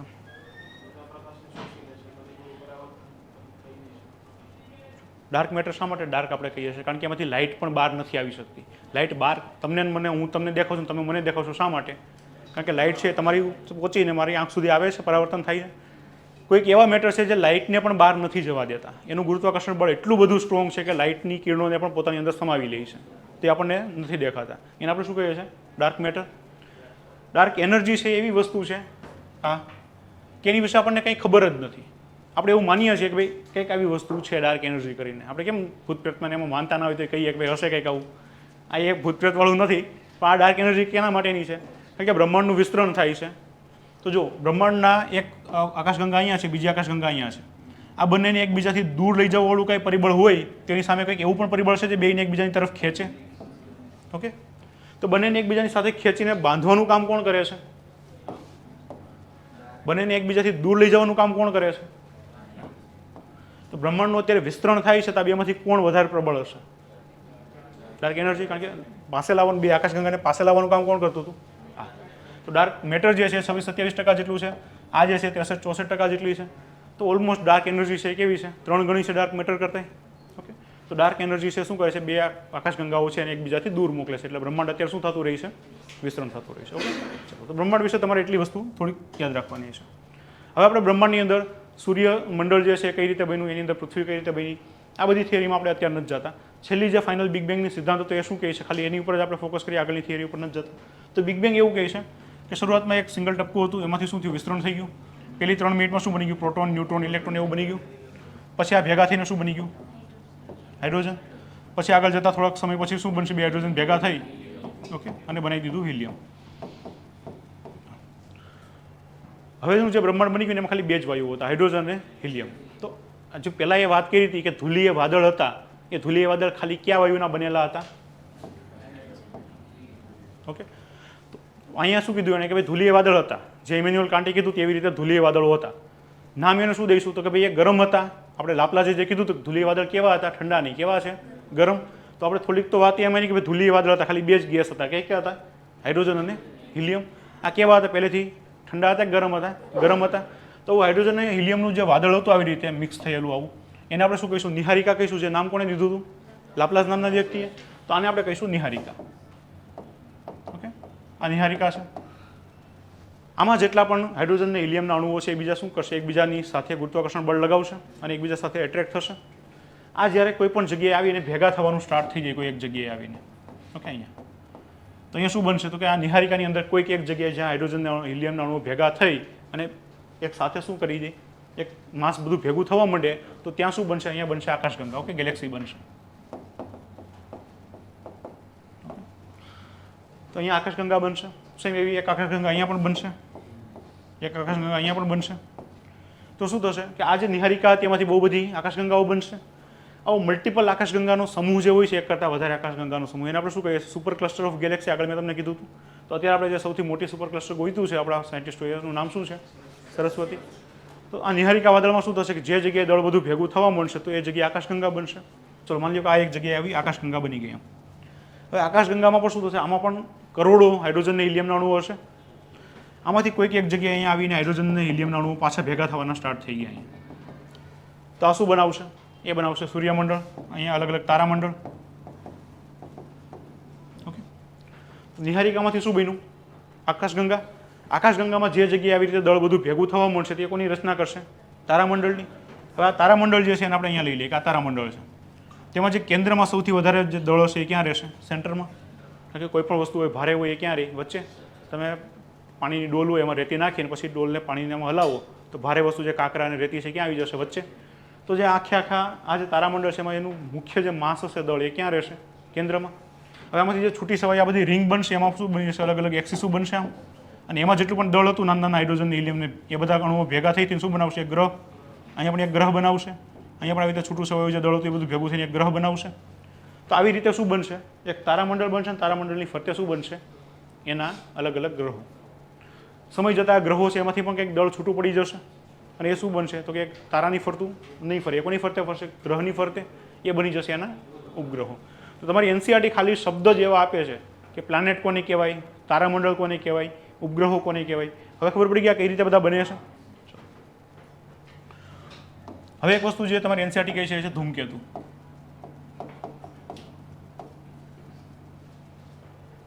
કોને કહીશું ધૂમકેતુ? ચલો 2 વિધાન આપું છું, તમારે મને કહેવાનું છે કયું વિધાન સાચું છે. પહેલું વિધાન કે ધૂમકેતુ છે એ એવા અવકાશી પદાર્થો છે જે ગ્રહો બનતી સમયે વિખૂટા પડી ગયા હતા. ગ્રહાણુ જેવો જ ભાગ છે પણ ગ્રહોમાં એ પરિવર્તિત ના થઈ શકા, એનાથી છૂટાછવાયા રહી ગયા. એ જે તે તારામંડળ છે ને એનું તારાની ફરતા ફરે છે. આ વિધાન સાચું છે ખોટું? સાચું છે. ધૂમકેતુ છે એ એવા ઉલ્કાપિંડો અથવા એવા અવકાશી પદાર્થો છે, તરતા પદાર્થો છે કે જે ગ્રહો નથી બની શકા. એ જે તે તારામંડળનો તારો હતો, ફોર એક્ઝામ્પલ આપણો સૂર્ય છે, આની ફરતે આવી 8 ડિસ્કમાં અલગ અલગ 8 ગ્રહો બની ગયા. પણ કોઈક એક પદાર્થ હતો આવી એક્સિસમાં ફરે છે અને એ અહીંયા ખુલ્લો રખડે છે. તો કે એક ગ્રહમાં પરિવર્તિત થઈ શક્યો નથી. તો આને શું કહીશું? ધૂમકેતુ. ફેમસ કયો ધૂમકેતુ છે આપણે?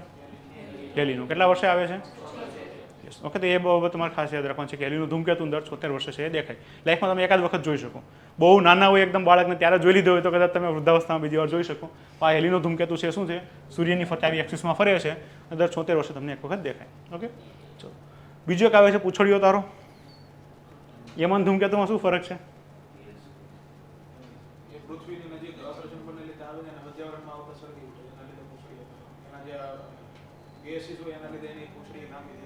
એ જે છે તમે ઉલ્કાપિંડનું કહો છો. ઉલ્કાપિંડ, ઉલ્કાપાત. પૂંછડીયો તારો અલગ વસ્તુ છે, ઉલ્કાપિંડ, ઉલ્કાપાત અલગ વસ્તુ છે. આની આ જે ધૂમકેતુ છે જો એ આઈસના બનેલા હોય, બરફના, ઓકે, એના જે ઉપરનું બહારનું જે સતહ છે આ શેનું બનેલું હોય? આઈસ ક્રિસ્ટલથી બનેલું હોય. એ જ્યારે પોતાના તારાની ફરતો ફરતો એ તારાની જ્યારે નજીકમાં આવશે અહીંયા તો શું થશે? બરફ જે છે શું થઈ જશે? વરાળ બની જશે. તો જ્યારે અહીંયાથી પસાર થશે ને તો શું થશે? આવી રીતે આમ પાછી વરાળની પાછળ પૂંછડી કેમ બની ગઈ હોય? ઓકે, તો આવું દેખાશે. જે ભાગ અહીંયાથી આવી રીતે અહીંયા તારો છે, આ તારાની નજીકમાં આવી રીતે આ ભાગ આવે છે, તો આ ભાગનું અહીંયાથી પાણીની જે વરાળ હતી આઈસ એ શેમાંથી જશે? વરાળ બની જશે અને આમ લાંબી લાંબી પાછળ પૂંછડી જેવું આમ બનતો જશે. તો આને જ આપણે શું કહીએ છીએ? પૂંછડીયો તારો. ઓકે, એવા ધૂમકેતુ કે જેના બહારની સતહ, બહારની સરફેસ શેનાથી બની હોય? આઈસ ક્રિસ્ટલથી. એ જ્યારે કોઈ પણ એના તારામંડળના તારાની નજીકમાં આવે તો શું થાય? એ વરાળ છે, બરફ છે, વરાળમાં રૂપાંતરિત થઈ જશે અને એવું પાછળ પૂંછડી જેવું બને. આને આપણે શું કહીએ? પૂંછડીયો તારો. ઓકે, એ કોઈ તારો નથી હોતો, ખાલી કહેવા માટે જ આપણે પૂંછડીયો તારો કહીએ છીએ. બાકી એ શું હોય છે? ધૂમકેતુ જ હોય છે, આઈસ ક્રિસ્ટલથી બનેલો ધૂમકેતુ. ઓકે, ચલો. બીજી એક વસ્તુ અહીંયા તમારે આવે છે ઉલ્કા, ઉલ્કાપિંડ અને ઉલ્કાપાત. શું ફરક છે?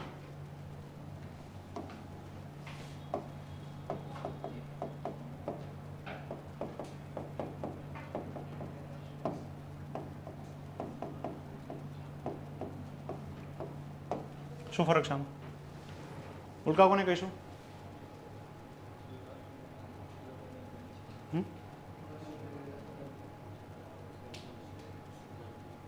બોલો, કોને કહેવાય? અવકાશમાં જે તરતો પદાર્થ છે, ખડકનો ટુકડો, ઓકે, જે ગ્રહ નથી બની શક્યું, એને ઉલ્કા કહીશ, ઉલ્કાપાત કહીશ કે ઉલ્કાપિંડ કહીશ? ઉલ્કા કહીશ.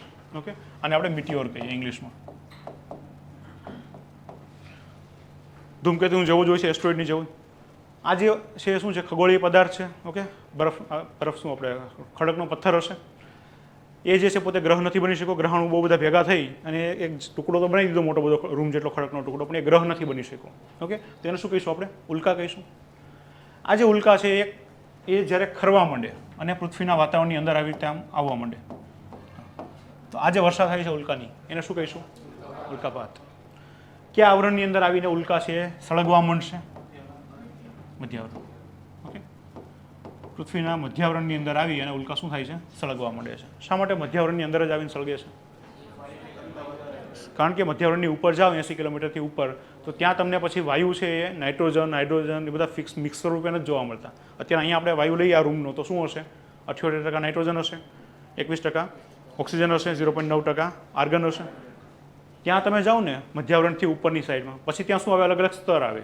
ઓક્સિજનનું સ્તર આવે, નાઇટ્રોજનનું સ્તર આવે, હિલિયમનું સ્તર આવે. ત્યાં પછી મિક્સ સ્વરૂપે વાયુ હોય નહીં. એટલે જ્યારે મધ્યાવરણની અંદર આવશે ને, અહીંયા તમને નાઇટ્રોજન, હાઇડ્રોજન, ઓક્સિજન આ બધું મિશ્ર સ્વરૂપે જોવા મળે. તો જ્યારે મધ્યાવરણની અંદર આવી જશે ઉલ્કાપિંડ, એટલે શું થશે? હવે એને ઘર્ષણ લાગશે એટલે એ સળગવા માંડશે. તો આ જે સળગવાની ઘટના થાય છે ઉલ્કાની, એને આપણે શું કહીશું? ઉલ્કાપાત.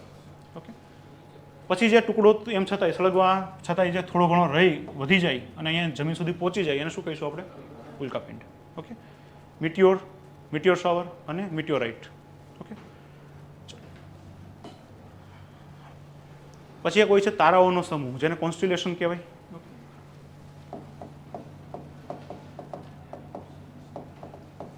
કોન્સ્ટિલેશન છે શું છે? તારાઓનો સમૂહ. ફેમસ કોન્સ્ટિલેશન કયું છે? સપ્તર્ષિ, 7. ઓકે, ઋષિઓના નામ ઉપરથી નામ આપણે દઈએ છીએ. તો સપ્તર્ષિ અને બીજું એક ધ્રુવનો તારો. જૂના સમયમાં લોકો આનો યુઝ શેના માટે કરતા? દિશા નક્કી કરવા માટે. ઓકે, સપ્તર્ષિના આધારે ધ્રુવના તારાને ગોતીને એના આધારે પછી દિશા નક્કી કરે. ઓકે, તો કોન્સ્ટિલેશન જે છે શું છે? તારાઓનું પર્ટિક્યુલર એક પેટર્નની અંદર તારાઓ જે અરેન્જ થયેલા હોય એને શું કહીએ છીએ આપણે? કોન્સ્ટિલેશન. ઓકે, તો આપણને બહુ બધા અવકાશની અંદર તમને બહુ બધા કોન્સ્ટિલેશન તારાઓના જે સમૂહ છે એના આધારે જે આકાર રચાય છે, તો બહુ બધા આવા કોન્સ્ટિલેશન છે તમને જોવા મળશે. તો ફેમસ જે તમારે યાદ રાખવાનું છે કયો છે? સપ્તર્ષિ. ઓકે, આ કોન્સ્ટિલેશન છે તમારે યાદ રાખવાનું છે. ચલો, આમાં સૌથી તેજ તારો કયો છે સપ્તર્ષિમાં?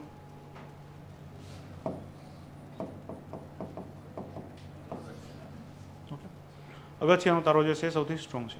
ઓકે,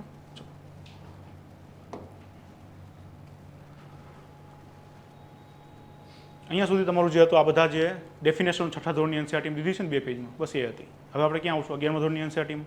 એ થોડુંક આનાથી ઉપરની વાત કરશે. ઓકે, 6ઠામાં તમને શું કહી કે પૃથ્વીનો આકાર કેવો છે? તો એમ કે નારંગી આકારનો. કારણ કે ત્યારે તમે નારંગી જોઈ હોય.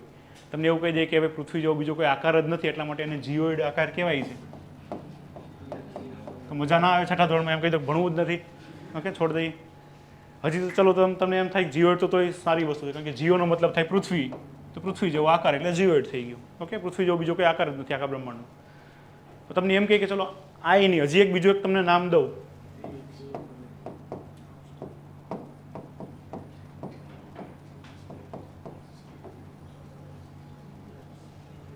પૃથ્વીનો આકાર આ છે. અહીંયા અને અહીંયા બે જગ્યાએ ધ્રુવીય પ્રદેશમાં કેવી છે, ચપટી છે. આ જે છે ઓબ્લોઇડ સ્ફેરોઇડ છે. ઓકે, તો આવું નામ છઠ્ઠા ધોરણમાં કે મજા ના આવે. આવું તમને ક્યારે કે પછી 11માં 12માં આવો ત્યારે કે પૃથ્વીનો આકાર કેવો છે, એનો જે એની જેવો બીજો કંઈ આકાર જ નથી, એટલે એને કેવું કહે છે, જીઓઇડ. પણ એનો ઓરિજિનલ આકાર છે એ કેવો છે, ઓબ્લોઇડ સ્ફેરોઇડ આકાર છે. ઓકે, ચલો બ્રહ્માંડની ઉત્પત્તિ વિશે તો આપણે બધી થિયરીઓની વિશે વાત કરી. હવે અહીંયા તમારે થોડાક જે કોન્સેપ્ટ છે અત્યારે કરંટ અફેરમાં રહેતા હોય, કારણ કે પ્રિલિમ્સમાં તમને આમાંથી ક્વેશ્ચન પૂછે, મેઇન્સનો ક્વેશ્ચન આપણા બ્રહ્માંડમાંથી એકઈ નથી આવવાનો. ઓકે, તો અત્યારે હું જે કરાવું છું ગ્રુપ બીમાં જે એમસીક્યુના ફોર્મેટમાં આવવાના છે એ જ કરાવું છું. ઓકે, ચલો બીજા જે કોન્સેપ્ટો અહીંયાથી આવશે એ ક્યાં ક્યાં આવશે.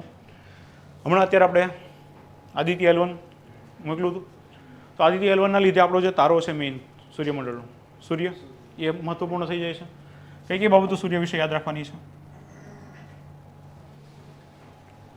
આપણો જે સૂર્ય છે એ એક મધ્યમ કદનો તારો છે. ઓકે, અહીંયાથી આપણને બહુ મોટો લાગે, પણ આખા આખા બ્રહ્માંડમાં જોવા જઈએ તો એક મધ્યમ કદનો તારો છે.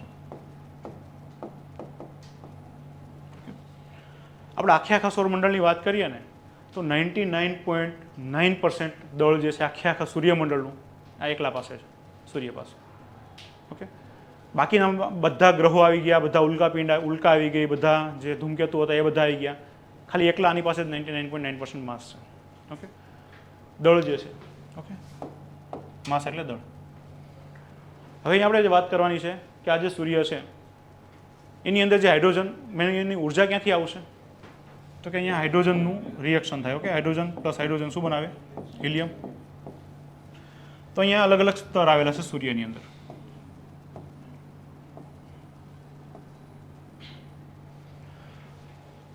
આ જે છે સૂર્યનું ગર્ભ છે. અહીંયા શું થાય તો કે અહીંયા પરમાણુ રિએક્શન થાય છે, હાઇડ્રોજન બે ભેગા થાય અને શું બનાવે, હિલિયમ. અહીંયા એક હાઇડ્રોજનનું અણુ છે અને અહીંયા એક બીજો હાઇડ્રોજનનું અણુ છે. આ એક પ્રોટોન છે, એક ન્યુટ્રોન છે, બેમાં એક એક ઇલેક્ટ્રોન છે. આ બેને ભેગા કરી અને મારે એક બીજો એક મોટો અણુ બનાવવાનો છે, એમાં બે પ્રોટોન છે, બે ન્યુટ્રોન છે અને અહીંયા ઇલેક્ટ્રોન છે. તો મારે શું કરવું પડશે, આ બેને ભેગા કરવા પડશે. તો હાઇડ્રોજન થોડાક જિદ્દી છે કે નહીં, સૌથી પહેલાં અમે જ બેના આખા બ્રહ્માંડમાં, તો ભેગા તો નહીં થાય એમનું. તાપમાન કેવું જોશે, મિલિયન્સ ઓફ ડિગ્રી. તો અહીંયા સૂર્યના ગર્ભમાં તમને મિલિયન્સ ઓફ ડિગ્રી તાપમાન જે છે 15 મિલિયનથી વધારે ટેમ્પરેચર જોવા મળશે. અહીંયા શું થાય તો કે બે હાઇડ્રોજન અણુ ભેગા થાય અને શું બનાવે, હિલિયમ બનાવે. ઓકે, તો અહીંયા સૌથી હાઈએસ્ટ ટેમ્પરેચર તમને ક્યાં જોવા મળશે, સૂર્યના ગર્ભમાં. પછી તમે જેમ જેમ બહાર જતા જશો તો એક જગ્યાએથી બીજી જગ્યાએ ઉષ્મા જવાના અલગ અલગ માધ્યમો હોય. ઉષ્મા એક જગ્યાએથી બીજી જગ્યાએ કઈ રીતે જઈ શકે. માની લો કે આ પેન છે એ ગરમ છે, મારે આમાંથી ઉષ્મા આમાં જવા દેવી છે, તો મને બેને ટચ કરાવું તો શું થશે, ઉષ્મા વહન. Okay, conduction. બીજી ઉષ્મા કઈ રીતે એક જગ્યાએથી બીજી જગ્યાએ જાય, કન્વેક્શન, સંવહન. ગરમ પાણીની ડોલ હોય તો પાણી જે જગ્યાએ ગરમ થાય છે હળવું થશે, તે ઉપર આવશે, ઠંડુ પાણી છે એ નીચે બેસશે. તો આવી રીતે તમે પાણીની ડોલમાં પાણી ગરમ કરો અહીંયા હીટર નાખીને, તો શું થાય, આ વસ્તુ ગરમ થઈ ગઈ અહીંયા, તો ગરમ પાણી હળવું છે તે ઉપર આવશે, ઠંડુ પાણી છે એ નીચે આવશે. તો આવું જે ચક્ર ચાલે એને શું કહીએ, સંવહન. ત્રીજું જે છે શું છે, વિકિરણ, રેડિયેશન. આજે ઉષ્માનું વહન અને ઉષ્માનું સંવહન આ બે માટે કંઈક માધ્યમ જરૂરી છે. સોલિડ, લિક્વિડ કે ગેસ કંઈક વચ્ચે માધ્યમ હોવું જોઈએ. વિકિરણને કોઈ માધ્યમની જરૂર નથી. એ શૂન્ય અવકાશ હશે ને, વેક્યુમ, તો પણ એ એક જગ્યાએથી બીજી જગ્યાએ ઉષ્મા મોકલી દેશે. તો ત્રીજું ઓપ્શન કયું છે, કે રેડિયેશન. તો સૂર્યમાં જે અંદર જે ઉત્પન્ન થાય છે ઉર્જા એ કન્ડક્શન દ્વારા, કન્વેક્શન દ્વારા, ઓકે, સંવહન દ્વારા અને રેડિયેશન, વિકિરણો દ્વારા બહાર આવશે. આ બધાને એક એક અલગ અલગ નામ, ઝોનના નામ આપી દીધા છે, કન્ડક્ટિવ ઝોન, કન્વેક્ટિવ ઝોન અને રેડિયેટિવ ઝોન. હજી તમે એનાથી બહાર આવશો તો ત્યાં જે છે સૌથી બહારનું સ્તર છે, આપણે એને કહીએ ક્રોમોસ્ફિયર. ઓકે,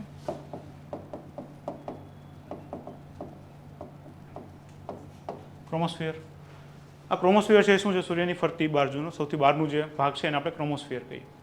આ ક્રોમોસ્ફિયરની એનાથી ઉપર આ જે બહારની સપાટી છે ત્યાંથી તમે 400 કિલોમીટર ઉપર જશો ને ત્યાં સુધીનું આ જે ચમકતું આવરણ છે ને આને કહેવાય ફોટોસ્ફિયર.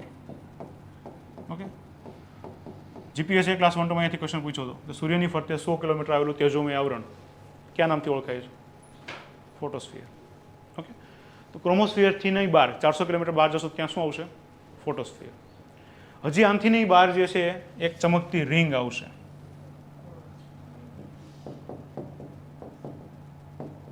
કોરોના. તો અત્યારે જે આપણે વાયરસ આવતો એ નહીં, અહીંયા શું છે કોરોનાનો મતલબ તાજ થાય. તો જ્યારે ગ્રહણ લાગે, સૂર્યગ્રહણ, કમ્પ્લીટ સૂર્યગ્રહણ થઈ જાય પછી પણ જે સૂર્યની ફરતી બાજુની ચમકતી રિંગ દેખાય એ શું છે? કોરોના. ઓકે.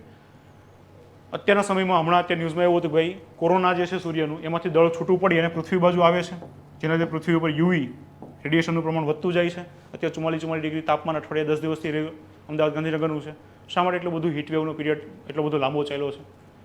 મેઇન્સમાં 19-24 વાળી જે મેઇન્સ હતી ને હમણાં ફેબ્રુઆરીમાં ગઈ, એમાં એમ પૂછ્યું હીટવેવ એટલે શું? હમણાં શા માટે હીટવેવના પીરિયડ લાંબા ખેંચાતા જાય છે? પહેલાં 1 કે 2 દિવસ કે 5 દિવસ માટે લૂનો પીરિયડ રહેતો આખા ઉનાળામાં. હવે તો અત્યારે આખો ઉનાળો 4 મહિના લૂનો પીરિયડ રહે છે, 40 ડિગ્રી ઉપર ઓલવેઝ તાપમાન રહે છે. તો શા માટે આવું થાય છે? કારણ કે સૂર્યનું જે બહારનું કોરોના છે એમાંથી શું થાય? કોરોનામાંથી દળ છૂટું પડી, કોરોનલ માસ કહેવાય એને, તો એ શું થાય? કોરોનલ માસ ઇજેક્શન, અહીંયાથી દળ છૂટું પડીને પૃથ્વી બાજુ આવે તો પૃથ્વી ઉપર શેનું પ્રમાણ વધતું જાય? યુવી રેડિયેશનનું. આ જે છે એ શું થાય? એના લીધે ગરમી અહીંયા પૃથ્વી ઉપર કેવી થતી જાય છે? વધતી જાય છે. ઓકે. બીજી વસ્તુ કે આપણે ઓઝોનનો જે હોલ છે, ઓકે, એના લીધે પણ શું થાય? યુવી રેડિયેશન વધારે આવી જાય. એક તો સૂર્યનું કોરોના છે એમાંથી દળ છૂટું પડવાનું લીધે એમાંથી પણ યુવી લાઇટ વધારે આવી જાય. તો આ બધા લીધે પૃથ્વી ઉપર તાપમાન કેવું થતું જાય છે? વધતું જાય. બીજી વસ્તુ આપણે જે અહીંયા ગ્રીન હાઉસ ગેસનું ઉત્સર્જન કરીએ છીએ, આ પણ શું કરે છે? ગ્લોબલ વોર્મિંગ અને જળવાયુ પરિવર્તન કરવા માટે જવાબદાર છે. ચલો, તો આ સૂર્ય વિશે તમારા બધા અલગ અલગ સ્તર છે યાદ રાખવાના છે. અંદર કેટલું તાપમાન છે એ યાદ રાખવાનું છે. સૌથી બહારનું લેયર છે ત્યાં કેટલું તાપમાન છે? તો સૌથી બહારના લેયરમાં છે તાપમાન 6000 ડિગ્રી સેલ્સિયસ. ઓકે. તો શા માટે આવું થાય છે? અંદર 15 મિલિયન છે ત્યાંથી છેક બહાર આવતા 6000 ડિગ્રી ખાલી થઈ ગયું. 1.5 કરોડમાંથી 6000. શા માટે આવું થયું? ફરી પાછી આની જે બહારની લેયર છે ને કોરોના, અહીંયા આવતા તાપમાન ફરી પાછું 15 લાખ ડિગ્રી થઈ જાય. 1.5 મિલિયન. શા માટે આવું થાય? પહેલાં 1.5 કરોડમાંથી 6000 આવ્યું, 6000થી પાછું સડનલી બહારની લેયરમાં જતાં જતાં લાખો ડિગ્રીએ પહોંચી ગયું. આ સમજવા માટે યુએસએ વાળાએ એક મિશન મોકલ્યું, તેનું નામ છે પાર્કર સોલાર પ્રોબ.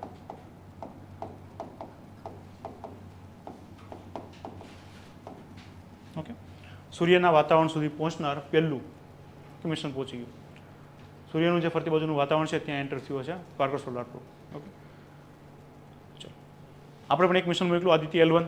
આપણે આ બધું નથી સ્ટડી કરવાનું કે શા માટે 6000માંથી ડાયરેક્ટલી 1.5 લાખ થઈ જાય છે. ઓકે, એટલું બધું આ લોકોએ જે મિશન મોકલ્યું એની અંદર એના ઇન્સ્ટ્રુમેન્ટ એવા રાખ્યા છે કે એ આખા વાતાવરણની અંદર જશે આમ સૂર્યમાં જેટલું નજીક જઈ શકે એટલું, અને ત્યાં જઈને સ્ટડી કરશે કે આની પાછળનું રીઝન શું છે, તાપમાન એટલું બધું સડનલી ઇન્ક્રીઝ થવા પાછળ. સમજાઈ ગયું? હવે આપણે અહીંયા જે બીજી વાત કરવાની છે, આ એક સૂર્યને હું લઉં તો આમાં કેટલી પૃથ્વી સમાઈ શકે? આવી નાની પૃથ્વી.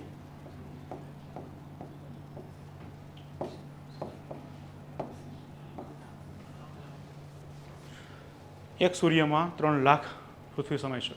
ઓકે. એનું જે દળ છે એટલું બધું છે કે એમાં 3 લાખ પૃથ્વીને તમે નાના ગોળા કરીને ભેગી કરો ને અને પછી કમ્પ્રેસ કરો ને તો એક સૂર્ય બને.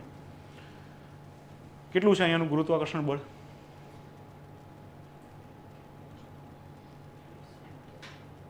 કેટલું છે? સૂર્યનું ગુરુત્વાકર્ષણ બળ પૃથ્વી કરતાં કેવું છે? વધારે છે કે ઓછું છે? વધારે છે. કેટલા ગણું વધારે છે? 28 કે 29? ઓકે. આપણી કરતાં ત્યાં ગુરુત્વાકર્ષણ બળ કેવું છે? 28 ટાઈમ્સ ઇન્ક્રીઝ વધારે છે. ઓકે. ડાયામીટર પૃથ્વી કરતાં કેટલો વધારે છે? 109 ગણો. 109 ગણો વધારે ડાયામીટર છે સૂર્યનું. 28 ગણું ગુરુત્વાકર્ષણ બળ છે. 3 લાખ પૃથ્વી સમયની એક સૂર્ય બનાવે. અહીંયા જે હાઇડ્રોજનને હિલિયમ બની જે રિએક્શન કરે છે ને એમાં જેટલી ઉર્જા ઉત્પન્ન થાય ને એટલી અહીંયા તમે કરોડો ટન, ઓકે, કિલોની ટન કોલસાને બાળો ને ત્યારે જેટલી પ્રતિ સેકન્ડમાં ઉર્જા ઉત્પન્ન થાય ને એટલી અહીંયા દર સેકન્ડમાં 2 ખાલી હાઇડ્રોજનના અણુ ભેગા થઈ અને બનાવે છે. તો ઉર્જા કેટલી બધી છે તમે ત્યાંથી વિચાર કરી શકો. કરોડો ટન કોલસો બળીને જે ઉર્જા ઉત્પન્ન થાય એટલી સૂર્યમાં દર સેકન્ડમાં ઉત્પન્ન થાય છે. ઓકે. હવે અહીંયા થોડીક આપણે વાત કરવાની છે ચંદ્રની પણ. સૂર્યનું ગુરુત્વાકર્ષણ બળ આપણેથી વધારે છે. ચંદ્રનું કેટલું છે? 1/6. ઓકે. આપણીથી અહીંયાથી છઠ્ઠા ભાગનું છે ગુરુત્વાકર્ષણ બળ. ચંદ્ર વિશે આપણે જોઈશું પણ આ ખાલી ગુરુત્વાકર્ષણ બળનું હતું એટલે કમ્પેરિઝન તમને કહી દીધી. ઓકે. ચલો,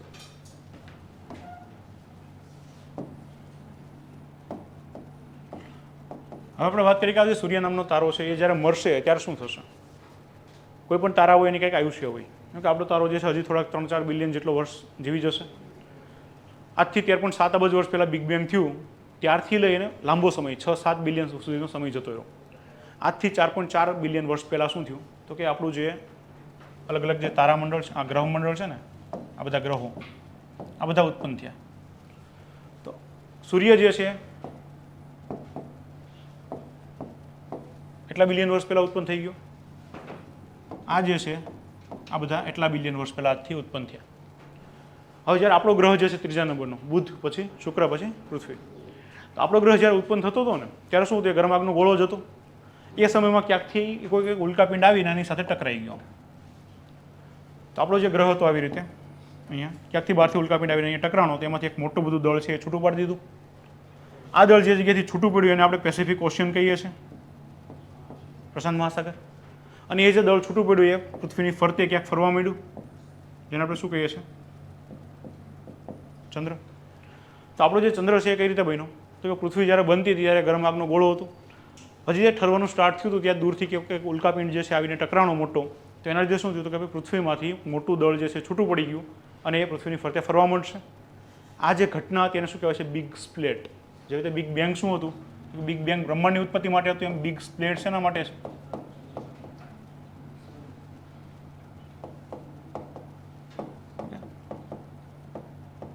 આવી રીતે કહેવાય છે. Okay, big splat. તો આનાથી શું બનશે, તો કે આનાથી ચંદ્ર બનશે. બહારથી ક્યાંક ઉલ્કાપિંડ આવીને પૃથ્વી સાથે ટકરાશે તો એનામાંથી એક મોટો ભાગ ટુકડો બહાર કાઢશે. કઈ જગ્યાથી કાઢશે, તો કે અત્યારે જે પેસિફિક મહાસાગર છે ત્યાંથી એક ટુકડો દૂર કરી અને શું બની ગયો, એ ચંદ્ર બની ગયો. ઓકે, હવે આપણે જે વાત કરવાની છે આખા બધા જે 8 ગ્રહો છે અત્યારે એ કઈ રીતે બન્યા. તો જ્યારે સૂર્ય બન્યો, હા, પછી શું થયું, તો કે આની ફરતી બાજુ જે છે અલગ અલગ જે વાયુઓ હતા, હાઇડ્રોજન ને હિલિયમ. ઓકે, હજી અહીંયા આવી રીતે આમ ફરતી બાજુ હતા આના વાતાવરણમાં. તો એક 3Dમાં ફિગર દોરીએ તો કેવી થશે,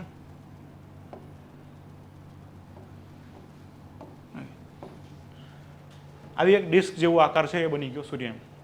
સામેથી જોઈએ તો આવી રીતે વચ્ચે સૂર્ય અહીંયા દેખાશે અને ફરતી બાજુ અહીંયા અલગ અલગ જે હાઇડ્રોજન અને હિલિયમના વાયુના શું દેખાશે, સમૂહ દેખાશે. સાઈડમાંથી જોશો તો આવી રીતે વચ્ચેનો જે ભાગ છે અહીંયા સૂર્ય છે અને આવી રીતે એક ડિસ્ક જેવો આકાર બની ગયો. સમય જતાં શું થયું, તો કે આમાં અલગ અલગ 9 રિંગ પડી ગઈ આમ, અને બધામાં શું થયું, તો કે એની અંદર જેટલા પણ અહીંયા દળ હતા હાઇડ્રોજન ને હિલિયમ, એ બધા શું થઈ ગયા, ભેગા થઈ અને શું બનાવ્યું, ગ્રહો બનાવ્યો. તો એક સમયે આપણે 9 ગ્રહો કહેતા હતા. 2006માં પ્લુટો નામનો ગ્રહ જે છે એને આપણે શું કરી દીધું, ગ્રહમાંથી લઘુ ગ્રહનો દરજ્જો દઈ દીધો. તો કઈ એવી 3 કન્ડિશન છે જેના માટે એ હોય તો તમે એને ગ્રહ કહી શકો, નહીં તો એને ગ્રહ ના કહી શકાય.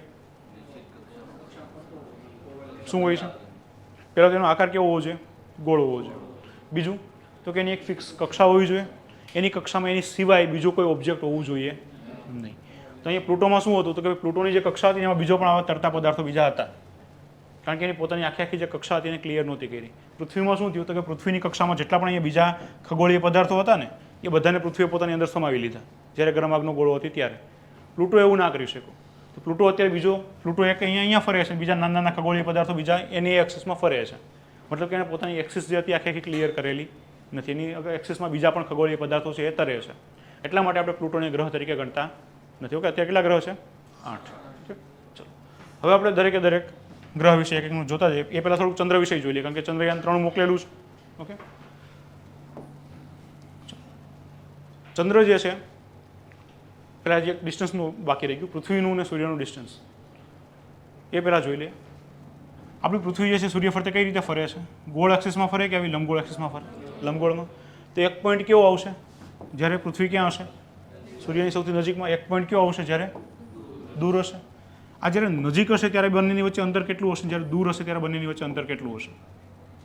જે નજીક હોય છે ત્યારે કેટલું છે, 147 મિલિયન કિલોમીટર. દૂર હોય છે ત્યારે કેટલું છે, 152 મિલિયન કિલોમીટર. એવરેજ કેટલું માનીએ છીએ આપણે આ બેનું, તો કે 150 મિલિયન જે છે આપણે એવરેજ માનીએ છીએ. તો તમને એવું પૂછે કેટલા કરોડ અથવા તો કેટલા લાખ કિલોમીટર દૂર છે, તો આ તો મિલિયનમાં છે. મિલિયનમાંથી તમારે કરોડમાં કરવું હોય તો એક પોઈન્ટ ખાલી આવી રીતે લઈ આવશો તો કેટલું થયું, 15 કરોડ. ઓકે, લાખમાં કહીએ તો હજી એક મિનિટ અહીંયા લગાડી દેવાનું એક્સ્ટ્રા, તો 1500 લાખ કિલોમીટર દૂર છે. ઓકે, અથવા તો 15 કરોડ કિલોમીટર દૂર છે. તો આનું એવરેજ ડિસ્ટન્સ છે આપણું પૃથ્વી અને સૂર્યનું. આ જે નજીકનો બિંદુ હોય આને કયા નામથી ઓળખાય છે, શું કહેવાય, અપસોર કે ઉપસોર. ઓકે, અને ઇંગ્લિશમાં શું કહીએ છીએ આને આને આને ઇંગ્લિશમાં કહીએ છીએ પેરીહેલિયન. હેલી શબ્દ આવતો એનો મતલબ સૂર્ય, જીઓ શબ્દ આવતો એનો મતલબ પૃથ્વી. તો હેલિયનનો મતલબ પેરીહેલિયન મતલબ શું થયો? પાસે છે. એપીહેલિયન મતલબ કેવું છે? શું કહે એને ગુજરાતીમાં? અપસોર. થોડા ગુજરાતી શબ્દો મને કહેતા રહેજો. અપસોરનો મતલબ શું થયો? કે પૃથ્વી છે સૂર્યથી દૂર છે. ઉપસોરનો મતલબ શું થયો? નજીક છે. ઓકે, તો આ એવરેજ ડિસ્ટન્સ છે. હવે આપણે વાત કરીએ ચંદ્રની. તો ચંદ્ર જે છે કઈ ઘટના દ્વારા આપણામાંથી બન્યો? પૃથ્વીમાંથી બિગ સ્પ્લેટના ઇવેન્ટ દ્વારા. ચંદ્ર જ્યારે બની ગયો, હવે એ સમયમાં શું હતું? તો કે ચંદ્રને હા એ પણ કહી દો. ચલો, આ જે સૌથી નજીકનો બિંદુ છે એ ક્યારે હશે? સૌથી દૂરનો પોઈન્ટ છે એ ક્યારે હશે? સૌથી નજીક ક્યારે હશે? 3 જાન્યુઆરી.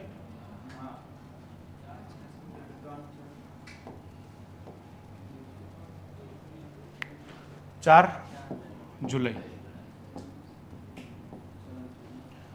4 જુલાઈએ ક્યાં હશે? 3 જાન્યુઆરીએ ક્યાં હશે? આ બેમાંથી ક્યાં હશે? ચલો, એક છે 3 જાન્યુઆરી અને એક છે 4 જુલાઈ. 3 જાન્યુઆરી સૌથી નજીક હશે, સૌથી દૂર હશે, અને 4 જુલાઈ ક્યાં હશે? સૌથી નજીક કે સૌથી દૂર? 4 જુલાઈ ક્યાં હશે? 4 જુલાઈ દૂર છે. સૌથી નજીક ક્યારે છે? 3 જાન્યુઆરી. નજીક છે, નજીકનું અંતર ખાલી કેટલું ફરક પડી જાય છે જોજો તમે. 147 મિલિયન અને 152 મિલિયન. કેટલાનો ફરક પડ્યો? 5 મિલિયન મતલબ કેટલા થયા? 50 લાખ કિલોમીટર. આપણી પૃથ્વી અને ચંદ્રનું વચ્ચેનું એવરેજ જે ડિસ્ટન્સ છે કેટલું છે? ખાલી 3.85 લાખ. આજે ખાલી ડિસ્ટન્સ ફરક પડી જાય છે નજીકના પોઈન્ટનો અને દૂરના પોઈન્ટનો, એ ખાલી કેટલો છે? 50 લાખ કિલોમીટર. પૃથ્વી અને ચંદ્રનું ટોટલ ડિસ્ટન્સ જે છે એવરેજ એ કેટલું છે? 3.85 લાખ કિલોમીટર. ઓકે, તો એટલું બધું ફરક પડી જાય છે. તો અહીંયા જ્યારે સૌથી નજીકનો પોઈન્ટ હોય છે એ કેવો હોય છે? 3 જાન્યુઆરી. તો 3 જાન્યુઆરી આપણે શિયાળો હોય. પૃથ્વી જ્યારે સૂર્યની સૌથી નજીક હશે તો અહીંયા સૂર્યની કિરણો પૃથ્વી ઉપર વધારે સ્ટ્રોંગ પડશે. પૃથ્વીની ઉપર સૂર્યની કિરણો વધારે સ્ટ્રોંગ પડે તો આપણને શું ફીલ થવું છે? ગરમી. તો આપણે કયું અહીંયા કઈ ઋતુ ચાલતી હોય છે 3 જાન્યુઆરીએ? શિયાળો. તો આપણને કંઈ ફરક નહીં પડે. સૌથી નજીકનો પોઈન્ટ જો જુલાઈમાં આવ્યો હોત તો ઓલરેડી 46 ડિગ્રી છે, એમાં જો નજીક આવી જાય તો 48-50 ડિગ્રી થઈ જાય. અહીંયા આપણી હાલત ખરાબ થઈ જાય. તો અહીંયા 3 જાન્યુઆરી જે છે એ આપણે શિયાળો ચાલતો હોય છે ઉત્તર ગોળાર્ધમાં, એ ટાઈમમાં સૌથી નજીકનો પોઈન્ટ હોય. સૌથી દૂર ક્યારે છે? તો કે 50 લાખ કિલોમીટરનો ફરક પડી જાય છે. દૂર ક્યારે છે? તો કે ભાઈ 4 જુલાઈએ. તો 4 જુલાઈ ઓલરેડી ઉનાળો ચાલતો હોય તો એ સૂર્યની કિરણો થોડીક ઓછી પહોંચશે, ઓછી ગરમી પડશે. તો અહીંયા યાદ રાખજો 4 જુલાઈએ દૂર હોય છે, 3 જાન્યુઆરીએ નજીક હોય છે. ચલો, હવે આપણે વાત કરતા હતા ચંદ્રની. પૃથ્વીની પાસે તો આપણી પાસે વાતાવરણ છે, પણ જ્યારે ચંદ્રનો ટુકડો પૃથ્વીથી અલગ થયો ને એને કોઈ વાતાવરણ મળ્યું નહીં. આપણી પાસેથી દળ તો લઈ ગયું પૃથ્વી પાસેથી, પણ વાતાવરણ આપણી પાસેથી લઈ જઈ શક્યું નહીં. એક જ વસ્તુ જે હતી અહીંયા કે શરૂઆતમાં જ્યારે બન્યો હતો ત્યારે એની અંદર હાઇડ્રોજન અને હિલિયમ હતા.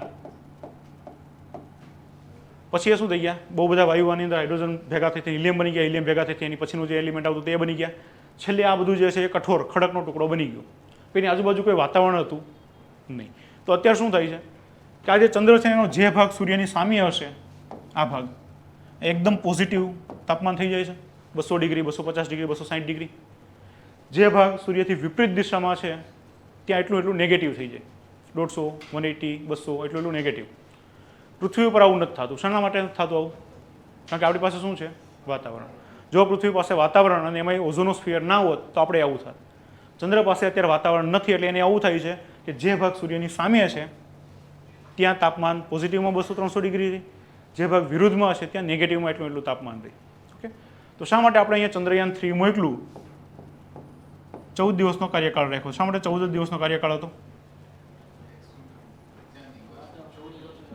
કારણ કે પૃથ્વીના 14 દિવસ બરાબર ચંદ્રનો 1 દિવસ હોય. 14 આપણા પૃથ્વીના 14 દિવસ થાય ને એટલો ચંદ્રનો આનો 1 દિવસ છે ચંદ્રનો. તો એટલા ટાઈમ સુધી સૂર્યનો પ્રકાશ મળતો રહેશે અને પછી સૂર્યનો પ્રકાશ 14 દિવસ સુધી નથી મળવાનો.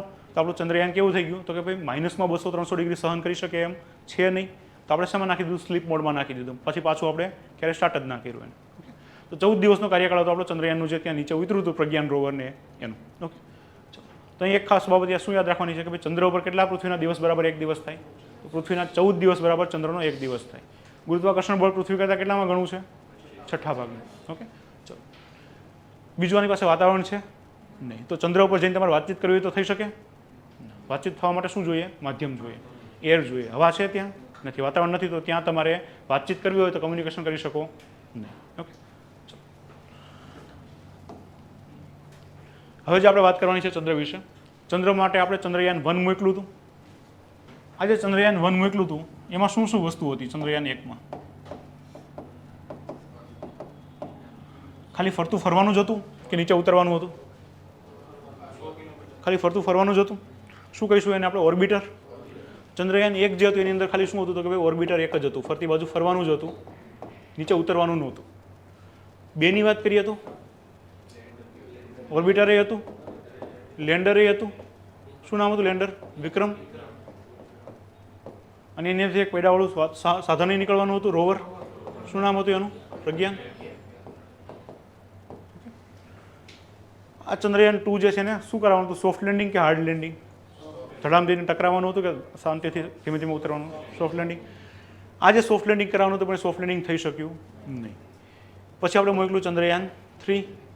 આને આપણે સોફ્ટ લેન્ડિંગ કરાવવાનું હતું, શાંતિથી ઉતારી દીધું. આજે ચંદ્રયાન-3 હતું એમાં શું શું હતું? શું ઓર્બિટર હતું? કારણ કે ચંદ્રયાન-2નું ઓર્બિટર ઓલરેડી ચાલતું હતું, 7 વર્ષનો એનો કાર્યકાળ હજી બાકી હતો. તો આપણે નવું ઓર્બિટર મોકલવાનો કોઈ મતલબ નથી. ખાલી કોને મોકલો આપણે? લેન્ડર વિક્રમ અને રોવર પ્રજ્ઞાન. આને આપણે ત્યાં મોકલી દીધું.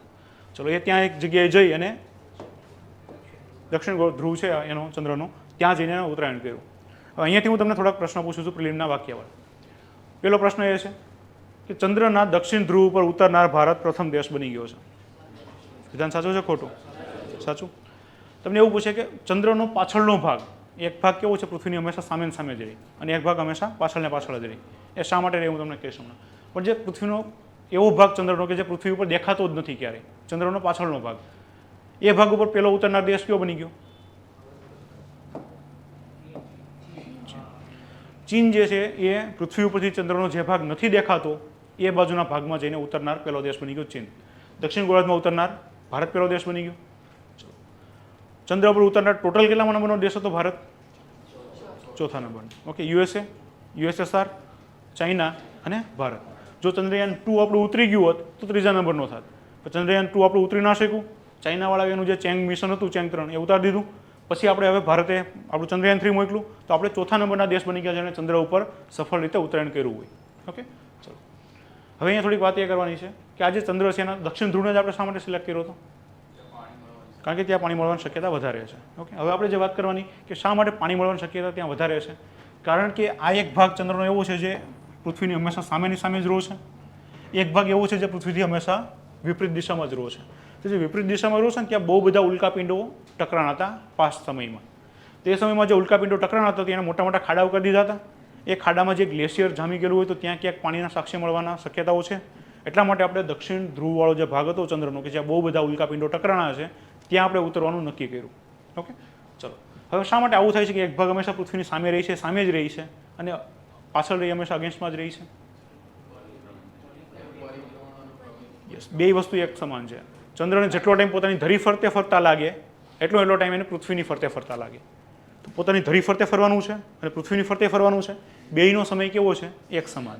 એટલા માટે જે ભાગ ચંદ્રનો પૃથ્વી સામે હોય હંમેશા સામે સામે રહી, જે ભાગ પાછળ છે હંમેશા પાછળ ને પાછળ રહી. આના માટે એક શબ્દ વપરાય છે એને કહેવાય છે ટાઇડલ લોકિંગ.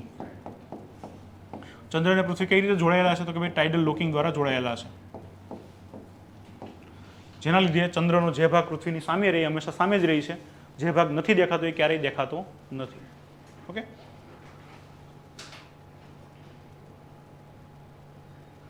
હવે આ ત્રણેય જે ઉતરેલા હતા, ચંદ્રયાન-3 જે જગ્યાએ ઉતર્યું એનું નામ શું દીધું? ચંદ્ર ઉપર આપણું ચંદ્રયાન-3 જે ઉતર્યું શું નામ દીધું એને?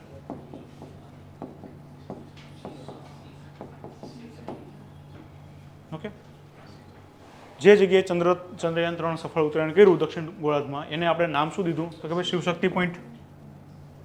ચલો, ચંદ્રયાન-2 જે છે એને ઉતરવાનું હતું શાંતિથી, પણ એ જઈને ટકરાઈ ગયું ધડામ દઈને. એને આપણે શું નામ દીધું? જે પોઈન્ટ ઉપર ચંદ્રયાન-2 જે છે એ ટકરાઈ ગયું, તેના અવશેષો મળ્યા, એને શું નામ દીધું?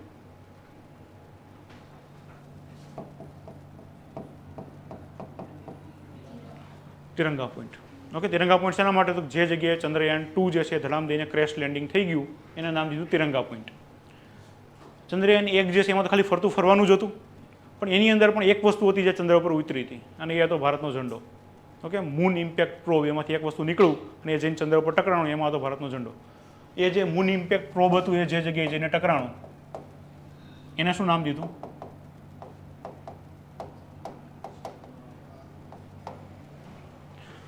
ઓકે, કારણ કે પેલું ચંદ્રયાન જે હતું એ 2008માં ગયું હતું, તો એ ટાઈમમાં કોનું શાસન હતું? કોંગ્રેસવાળાનું. તો ઓબ્વિયસલી એ નામ કેવા આપશે? જવાહર ને રાજીવ ને સંજય ને એવા જ નામ દેશે. તો જવાહર પોઈન્ટ ચંદ્રયાન 2 વાળું, તિરંગા પોઈન્ટ ને ચંદ્રયાન 3 વાળું શિવશક્તિ પોઈન્ટ. ઓકે, ચાલો. તો ચંદ્ર વિશે બસ તમારે એટલું જ, હમણાં ચંદ્રયાન 3 મોકલું છે એટલે આ બધું જોવું પડે. હવે આપણે વાત કરવાની છે બધા ગ્રહોની. ઓકે, દરેકે દરેક ગ્રહો વિશે વાત કરીએ. પેલા જે 4 ગ્રહો છે ક્યાં ક્યાં આવશે? બુધ, શુક્ર, પૃથ્વી અને મંગળ. આ ચારેયને આપણે કયા ગ્રહો તરીકે ઓળખીએ છીએ? આંતરિક ગ્રહો. શા માટે આને આંતરિક ગ્રહો તરીકે ઓળખીએ છીએ? કારણ કે આની પછી શું આવશે? એક પટ્ટો આવશે, લઘુગ્રહોનો પટ્ટો. ઓકે, એસ્ટ્રોઇડ બેલ્ટ આવશે. કોની કોની વચ્ચે એસ્ટ્રોઇડ બેલ્ટ આવે? પહેલો પ્રશ્ન અહીંયાથી પૂછો કે એસ્ટ્રોઇડ બેલ્ટ છે લઘુગ્રહનો પટ્ટો, એ કોની કોની વચ્ચે છે? ગુરુ અને પછી ગુરુ પછી કયો આવશે? શનિ. શનિ પછી યુરેનસ અને પછી નેપચ્યુન.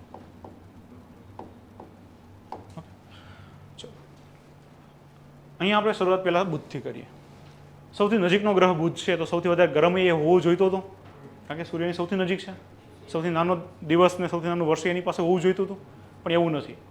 સૌથી નજીક હોવા છતાં એ સૌથી વધારે ગરમ નથી. સૌથી વધારે ગરમ ગ્રહ કયો છે? શુક્ર. કયું કારણ છે શુક્ર સૌથી વધારે ગરમ છે? યસ, કારણ કે એના વાતાવરણમાં ગ્રીન હાઉસ ગેસ છે. બુધના વાતાવરણમાં ગ્રીન હાઉસ ગેસ છે નહીં, પરંતુ શુક્રના વાતાવરણમાં શું છે? ગ્રીન હાઉસ ગેસ છે. એટલા માટે શુક્ર છે એ કેવો છે? બુધથી દૂર હોવા છતાં એ એનાથી વધારે ગરમ છે. તો સૌથી તેજસ્વી ગ્રહ કયો છે આ બધા ગ્રહોમાં? શુક્ર. અને સૌથી જોવામાં સૌથી સુંદર લાગે એટલે એનું નામે કોના ઉપરથી દીધું? ગ્રીક જે ગોડેસ હતી વેનસ, એના નામ ઉપરથી. ઓકે, અને વેનસના નામ ઉપરથી નામ દીધું છે. ચાલો, જ્યુપિટર જે છે એ ગુરુને કહીએ છીએ, એ પણ એક ગ્રીક દેવતા છે. ઓકે, આ વેનસ છે શું છે? સૌંદર્યની દેવી છે વેનસ. તેના આધારે એનું નામ દીધું છે શુક્ર. થર્ડ આપણું પૃથ્વી છે. ઓકે, ફોર્થ મંગળ. સૌથી પહેલાં આપણે બુધની વાત કરીએ તો સૌથી નજીક હોવા છતાં એ શા માટે સૌથી વધારે ગરમ નથી? કારણ કે એની પાસે ગ્રીન હાઉસ ગેસનું વાતાવરણ નથી, ખાલી હાઇડ્રોજન અને હિલિયમ છે. બાકી બધા વાયુઓ જે હતા એને અહીંયાથી સૂર્યમાંથી જે પવનો ઉઠતા હતા, સૌર પવનો, બધું વાતાવરણનું ઉડાડી દીધું. ખાલી શું વધશે અહીંયા? હાઇડ્રોજન ને હિલિયમ. તેની પાસે કોઈ ગ્રીન હાઉસ ગેસનું વાતાવરણ છે નહીં, એટલા માટે સૌથી વધારે નજીક હોવા છતાં સૌથી વધારે ગરમ છે નહીં. સૌથી નાનો ગ્રહ કયો છે? બુધ. શું એની પાસે એક ઉપગ્રહ છે?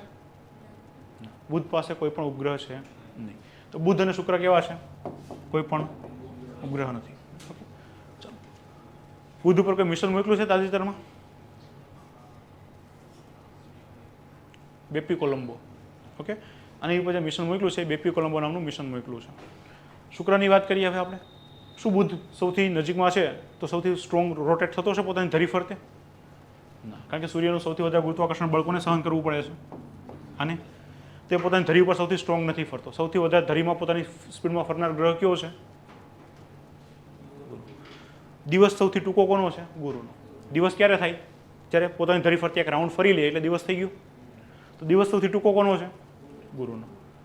આ જે સૂર્યની નજીક છે એટલે ગુરુત્વાકર્ષણ બળ વધારે લાગે છે એટલે આનો દિવસ લાંબો છે. ઓકે, ગુરુનો સૌથી ટૂંકો છે. ચલો, શુક્રની વાત કરીએ તો શુક્ર સૌથી ચમકતો ગ્રહ છે, સૌથી તેજસ્વી ગ્રહ છે. દિવસ તમારો ઉગે સૂર્ય એ પહેલાં પણ દેખાય, અને દિવસ આથમી જાય ત્યારે સૌથી પહેલો ગ્રહ કયો દેખાય? શુક્ર, કારણ કે સૌથી તેજસ્વી છે.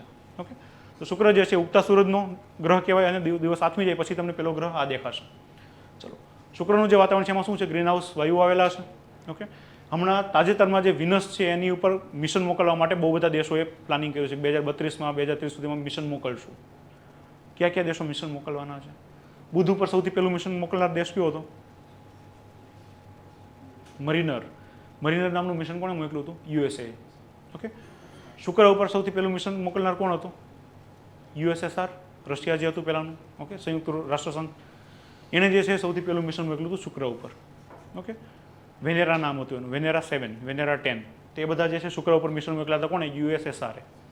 અત્યારે તાજેતરમાં કયા કયા દેશો એ મિશન મોકલવાના છે? તો કે આપણું ઈસરો પણ એક શુક્રયાન કરીને મોકલવાનું છે, પણ એ 2030 પછી મોકલશે. બીજા કયા કયા દેશો મોકલશે? તો કે એક વેરિટાસ નામનું મિશન મોકલશે. નાસા. એનવિઝન નામનું મિશન મોકલવાના છે યુરોપિયન યુનિયન વાળા. દા વિન્સી નામનું એક મિશન મોકલવાના છે યુએસએ વાળા. ઓકે, તો શુક્ર ગ્રહ ઉપર હવે આપણે સ્ટડીઝ કરવાનું સ્ટાર્ટ કરીએ છીએ. અત્યાર સુધી આપણે સૌથી વધારે મિશન કોની માટે મોકલા? હવે આપણે ફોકસ કોની ઉપર કરીએ છીએ? આની ઉપર. શા માટે? કારણ કે પૃથ્વીની બે બાજુના ગ્રહો છે, એમાં આપણને ક્યાંક ને ક્યાંક ચાન્સીસ એવા લાગે છે કે અહીંયા શું હોઈ શકે? જીવ અસ્તિત્વમાં હોઈ શકે. શા માટે? કારણ કે કોઈ પણ તારો જે છે એની પાસે એક એવી ઝોન હોય કે જેમાં જીવ અસ્તિત્વમાં હોઈ શકે.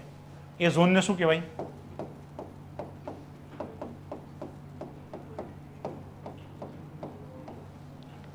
ગોલ્ડીલોક ઝોન. ગોલ્ડીલોક ઝોન કોને કહેવાય? તો કોઈ પણ તારો જે છે એની ફરતે કોઈક એવું વચ્ચેનું વાતાવરણ હોય કે જ્યાં વધારે તાપમાન, વધારે ઠંડુ પણ ના હોય, વધારે ગરમ પણ ના હોય, પાણી ત્યાં ત્રણેય સ્વરૂપે હોય. બરફ સ્વરૂપે પણ હોય, પ્રવાહી સ્વરૂપે પણ હોય અને પાણીની વરાળ પણ હોય, અને ત્યાં જીવ અસ્તિત્વમાં હોવાની શક્યતા વધારે હોય. એવા ઝોનને શું કહીએ? ગોલ્ડીલોક ઝોન. તો શુક્ર અને મંગળ બે ક્યાં આવે છે? પૃથ્વીની જેમ ગોલ્ડીલોક ઝોનમાં આવે છે. તો આપણને એવું લાગે છે કે ભાઈ ત્યાં શું હોઈ શકે? જીવ અસ્તિત્વમાં હોઈ શકે. તો એટલા માટે આપણે ત્યાં મિશનો મોકલીએ છીએ. ઓકે, હમણાં બહુ બધા મિશનો જશે શુક્ર ઉપર. ચલો પછી પૃથ્વી, એની વિશે આખું ભૂગોળ ભણવાના છે, તો અત્યારે એની વિશે વાત નથી કરતા. નેક્સ્ટ જઈએ મંગળ. મંગળ જે છે આને આપણે રેડ પ્લેનેટ કહીએ છીએ. શા માટે રેડ પ્લેનેટ કહેવાય? પૃથ્વીને આપણે બ્લુ પ્લેનેટ કહીએ, પહેલાં રેડ પ્લેનેટ કહીએ. પૃથ્વીને શા માટે બ્લુ કહીએ? કારણ કે 71% પાણી છે પૃથ્વી પાસે. તો અવકાશમાંથી જ્યારે જોવો તો નીલો ગ્રહ દેખાય. મંગળ જે છે ને અહીંયા બેઠા બેઠા જોવો તમને રેડ પ્લેનેટ દેખાય. શા માટે લાલ દેખાય છે? આયન. બીજું એક કારણ મિથેન. આનું જે એટમોસ્ફિયર છે એમાં મિથેન છે. આ જે મિથેન છે એના લીધે થઈને એની સાથે જે સૂર્યના કિરણો ઇન્ટરેક્શન કરે તો એ જે છે રેડ કલરનું દેખાય. ઓકે, તો એક તો અહીંયા આયરન અને બીજી વસ્તુ છે મિથેન. એવું માનવામાં આવે છે કે એક સમયે મંગળ ઉપર મિથેનના સમુદ્રો પણ હશે. આપણે જેમ કેમ અહીંયા પાણીના સમુદ્રો હોય છે એમ એની પાસે મિથેનના સમુદ્રો હશે એવું માનવામાં આવે છે. કારણ કે મિથેન વાયુનું કાર્યકાળ કેટલો છે? આજે તમે મિથેનને ઉત્પન્ન કર્યો, 28-30 વર્ષમાં મિથેન છે ને કાર્બન ડાયોક્સાઇડ અને કાર્બન મોનોક્સાઇડમાં રૂપાંતરિત થઈ જાય. એ લાંબો સમય સુધી ટકી ના શકે. કરોડો વર્ષથી મંગળ બની ગયો, અત્યાર સુધી એની પાસે મિથેન છે એનો મતલબ શું થયો? કરોડો વર્ષથી પૃથ્વી પણ બની, હજી પણ આપણી પાસે પાણી છે એનો મતલબ શું થયો? કે પાણી જે છે વરાળ બને, પછી વાદળ બને, વરસાદ થાય, પાછું આવી જાય, પાછું વરાળ બનશે, તો ચાલતું રહે આવું ચક્ર. આની પાસે કંઈક આવું હોવું જોઈએ, તો જ અત્યારે એટલા વર્ષો થઈ ગયા, કરોડો વર્ષ, તો હજી મિથેન હોય ત્યાં. તો આપણે એવું માનીએ છીએ કે કઈ જગ્યાએ મિથેનના સમુદ્રો હોવાના પ્રમાણ મળી આવે છે? મંગળ ઉપર. મંગળ ગ્રહ જે છે એની વિશે વાત કરીએ તો અત્યાર સુધીના સૌથી વધારે મિશનો જે છે આપણે કોની ઉપર મોકલ્યા છે? મંગળ ઉપર. પરંતુ એમ છતાંય મંગળને આપણે આપણો ટ્વિન ગ્રહ નથી કહેતા. પૃથ્વીનો ટ્વિન કોને કહેવાય છે? શુક્ર. શા માટે શુક્રને ટ્વિન ગ્રહ કહીએ છીએ આપણો? કારણ કે સાઇઝમાં, શેપમાં, રોટેશનમાં બધી રીતે સામ્યતા આપણી સાથે પૃથ્વી સાથે કોણ ધરાવે છે? શુક્ર. ઓકે, મંગળ જે છે આપણી કરતાં થોડીક વધારે વેરિએશન ધરાવે, એટલે આપણે આપણો ટ્વિન, પૃથ્વીનો ટ્વિન કોને કહીએ છીએ? શુક્ર. ઓકે, ચલો હવે અહીંયા શુક્ર વિશે એક વાત આપણે કહેવાની બાકી રહી ગઈ. શું હતી? બાકીના બધા ગ્રહો છે સૂર્યની ફરતે કેમ ફરે? આ એકલો કેમ ફરે? બીજો એક કયો આવો ગ્રહ છે જે આમ ફરે? યુરેનસ. તો અહીંયા શરૂઆતના જે ત્રણ આપણે 4 આંતરિક ગ્રહો જોઈએ, આમાંથી કયો એવો ગ્રહ છે જે બીજા કરતાં અલગ કક્ષામાં ફરે? હા. બહારના જે 4 છે એમાંથી કયો ફરશે? ઓકે, બાકી બધા ગ્રહો જે દિશામાં ફરે એનાથી વિપરીત દિશામાં આ બંને ફરે છે. ઓકે, આપણી પૃથ્વી છે સીધી અક્ષિસમાં આવી રીતે પોતાની ધરી ફરતે નથી ફરતી. કેવી ફરે છે? 83 થઈને 23 ડિગ્રીએ, 23.5 ડિગ્રીએ ફરે. આ જે છે ને એ આમ નથી ફરતા, એ આમ આડા થઈ અને આમ ફરે છે.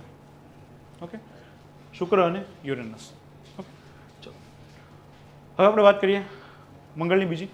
મંગળ વિશે ક્યાં ક્યાં મિશનોનું નામ તમને યાદ છે? આપણું તો ખુદનું એક મંગળયાન, હમણાં કાર્યકાળ પૂરો થઈ ગયો એનો. મંગળયાન જે હતું એનો 7-8 વર્ષનો કાર્યકાળ હતો, એ ગયા વર્ષે રિટાયર ડિક્લેર કરી દીધું આપણે. ઓકે, બીજા ક્યાં ક્યાં દેશના મિશન યાદ છે મંગળ ઉપરના? યુએસએ કયું મિશન મોકલ્યું છે? પર્ઝેવરન્સ નામનું રોવર મોકલ્યું. કયા મિશન અંતર્ગત મોકલ્યું? Mission insight. ઓકે, પર્ઝેવરન્સ નામનું રોવર મોકલ્યું. નાસાવાળાએ જમીન ઉપર બેઠા બેઠા, પૃથ્વી ઉપર બેઠા બેઠા ત્યાં હેલિકોપ્ટર ઉડાડ્યું. હેલિકોપ્ટરનું નામ શું હતું? ઇન્જેન્યુટી. ઇન્જેન્યુટી નામનું જે હેલિકોપ્ટર હતું એ અહીંયા બેઠા બેઠા મંગળ ઉપર ઉડાડ્યું. ઓકે, તો મંગળ વિશે ઘણું બધું વસ્તુ છે, પણ એ બધું સાયન્સ એન્ડ ટેકમાં આવે. આપણે અહીંયા અત્યારે જીઓગ્રાફીમાં બધા નથી જતા. નેક્સ્ટ જઈએ ગુરુમાં. મંગળ અને ગુરુની વચ્ચે શું છે? લઘુ ગ્રહનો પટ્ટો છે. તો તમને એક ક્વેશ્ચન અહીંયાથી પૂછ્યો હતો જીપીએસસીમાં કે ભાઈ કયા બે ગ્રહોની વચ્ચે લઘુ ગ્રહનો પટ્ટો આવેલો છે? તો મંગળ અને ગુરુની વચ્ચે. ઓકે, ગુરુ જે છે ત્યારથી લઈને પાછળના બધા જેટલા પણ ગ્રહો છે એ બધાની પાસે કઠણ ખડક નથી. આંતરિક જે 4 ગ્રહો હતા ને એ બધા કેવા છે, એની બહારની સત્તા કઠોર થઈ ગઈ છે, ઓકે, ખડક બની ગઈ છે. તો આ જે 4 અહીંયાના જે ગ્રહો છે ને લઘુ ગ્રહના પટ્ટાની અંદરના, આને આપણે આંતરિક ગ્રહો કહીએ છીએ. આંતરિક ગ્રહોને આ બહારના છે એને આપણે બાહ્ય ગ્રહો કહીએ. આમાં મેઇન ફરક શેનો છે, તો કે આંતરિક ગ્રહોનું જે ઉપરનું સરફેસ છે એ કેવો થઈ ગયો, કઠણ થઈ ગયો છે, બધા ખડક બની ગયા છે. પહેલાં હજી વાયુવીય અવસ્થામાં છે. બીજું શું છે, તો કે ભાઈ બહારના 4 ગ્રહો પાસે વલયો છે. આ 4 પાસે રિંગ છે. આમાંથી એક રિંગ ધરાવે છે, આ 4માંથી એક પાસે રિંગ નથી. ઓકે, પહેલા 4 રિંગ ધરાવે છે. બીજું તો કે જેમ જેમ તમે આ બાજુ જતા જશો ને એમ ઉપગ્રહોની સંખ્યા વધતી જશે. આની પાસે એક ઉપગ્રહ નહોતો, આની પાસે પણ નહોતો, આપણી પાસે એક ચંદ્ર, મંગળ પાસે 2. ક્યાં ક્યાં છે, દૈમોસ અને ફોમોસ. ગુરુ પાસે 70 જેટલા છે. સૌથી હાઈએસ્ટ કોની પાસે છે, શનિ પાસે 143 જેટલા, 143 146 જેટલા છે શનિ પાસે. સૌથી હાઈએસ્ટ કોની પાસે છે, શનિ પાસે. ઓકે, તો એક બાજુ તમે બાકીના બધા ગ્રહોના ઉપગ્રહ ભેગા કરો ને એક બાજુ શનિના એકલાના ભેગા કરો, ઇક્વલ થાય. ઓકે, પછી નેક્સ્ટ આવશે યુરેનસ, પછી આવશે નેપચ્યુન. તો સાઇઝ પ્રમાણે આપણી પૃથ્વી છે કેટલા નંબરનો, સાઇઝ પ્રમાણે આવશે 5મો. કારણ કે આ બહારના 4 આપણી પૃથ્વીથી મોટા છે. ઓકે, આ 4 ગ્રહો છે એ પૃથ્વી કરતાં સાઇઝમાં મોટા છે. આપણી પૃથ્વી છે 5મા નંબરે આવે સાઇઝ પ્રમાણે. વાત કરીએ ગુરુની, તો ગુરુ એક કેવો છે, જોવિયન પ્લાનેટ. અને બાહ્ય ગ્રહો છે અને બીજા કયા ગ્રહો કહેવાય, જ્યુપિટરની જેવા, એટલે જોવિયન ગ્રહો કહેવાય. આ બધા કેવા છે, વાયુવીય પિંડોથી બનેલા છે, એની પાસે કોઈ કઠણ સરફેસ નથી. ગુરુ છે એ કેવો છે, સૌથી મોટો છે. સૌથી વધારે આખા સૂર્યમંડળનું દળ કોની પાસે હતું, સૂર્ય પાસે. તો ચલો સૂર્યને આપણે સાઈડમાં રાખી દઈએ. હવે પછીનું જેટલું પણ વધ્યું એની અંદર સૌથી વધારે દળ કોની પાસે છે, ગુરુ પાસે. ઓકે, તો બધા ગ્રહોમાં સૌથી વધારે દળવાળો ગ્રહ કયો છે, ગુરુ. ઓકે, ગુરુ પાસેના જે સૌથી મોટો એક ઉપગ્રહ છે, કયો ઉપગ્રહ છે ગુરુનો સૌથી મોટો, ગેનીમેડ. તો ગેનીમેડ ઉપગ્રહ જે છે ને એ પ્લુટો કરતાં મોટો છે. તો ગ્રહનો ઉપગ્રહ બીજા ગ્રહ કરતાં મોટો છે. તો એટલું બધું દળ છે એની પાસે. ઓકે, તો અહીંયા ગેનીમેડ નામનું એક છે, એક યુરોપા છે. ઓકે, એના મેઇન પ્રમુખ મોટા ઉપગ્રહો છે ગેનીમેડ અને યુરોપા. પછી જે શનિ ઉપર, શનિ જે છે અહીંયાથી તમે નરી આંખે જુઓ ને તો શનિ સુધી તમને ગ્રહો દેખાય. પછી પાછળના જે છે એ તો બહુ હાઈ રિઝોલ્યુશનવાળા તમારી પાસે ટેલિસ્કોપ હોય તો તમે જોઈ શકો. યુરેનસ અને નેપચ્યુન થોડા ઘણા વર્ષો એકાદ વખત માંડ દેખાય. ઓકે, કારણ કે એ બહુ દૂર આવેલા છે અને એટલા બધા ડાર્ક એરિયામાં છે કે અહીંયાથી બેઠા જોવા અઘરા પડે. પણ શનિ છે આપણને અહીંયાથી જમીન ઉપરથી જોઈ શકાય. શનિના વલયો પણ તમને અહીંયાથી દેખાઈ જાય. સૌથી પહેલાં શનિના વલયો છે એની શોધ કોણે કરી હતી, તો કે કેસીની નામના વ્યક્તિ હતા. ઓકે, તો શનિની ફરતેના જે વલયો છે એમાં 3 રિંગ તમને દેખાય છે. આ શનિ છે તેની ફરતે આવી 3 રિંગ દેખાશે. આ જે રિંગની વચ્ચેનું અંતર છે ને, આને અંતરને શું કહેવાય છે, તો કે ભાઈ જે વ્યક્તિ એની શોધ કરી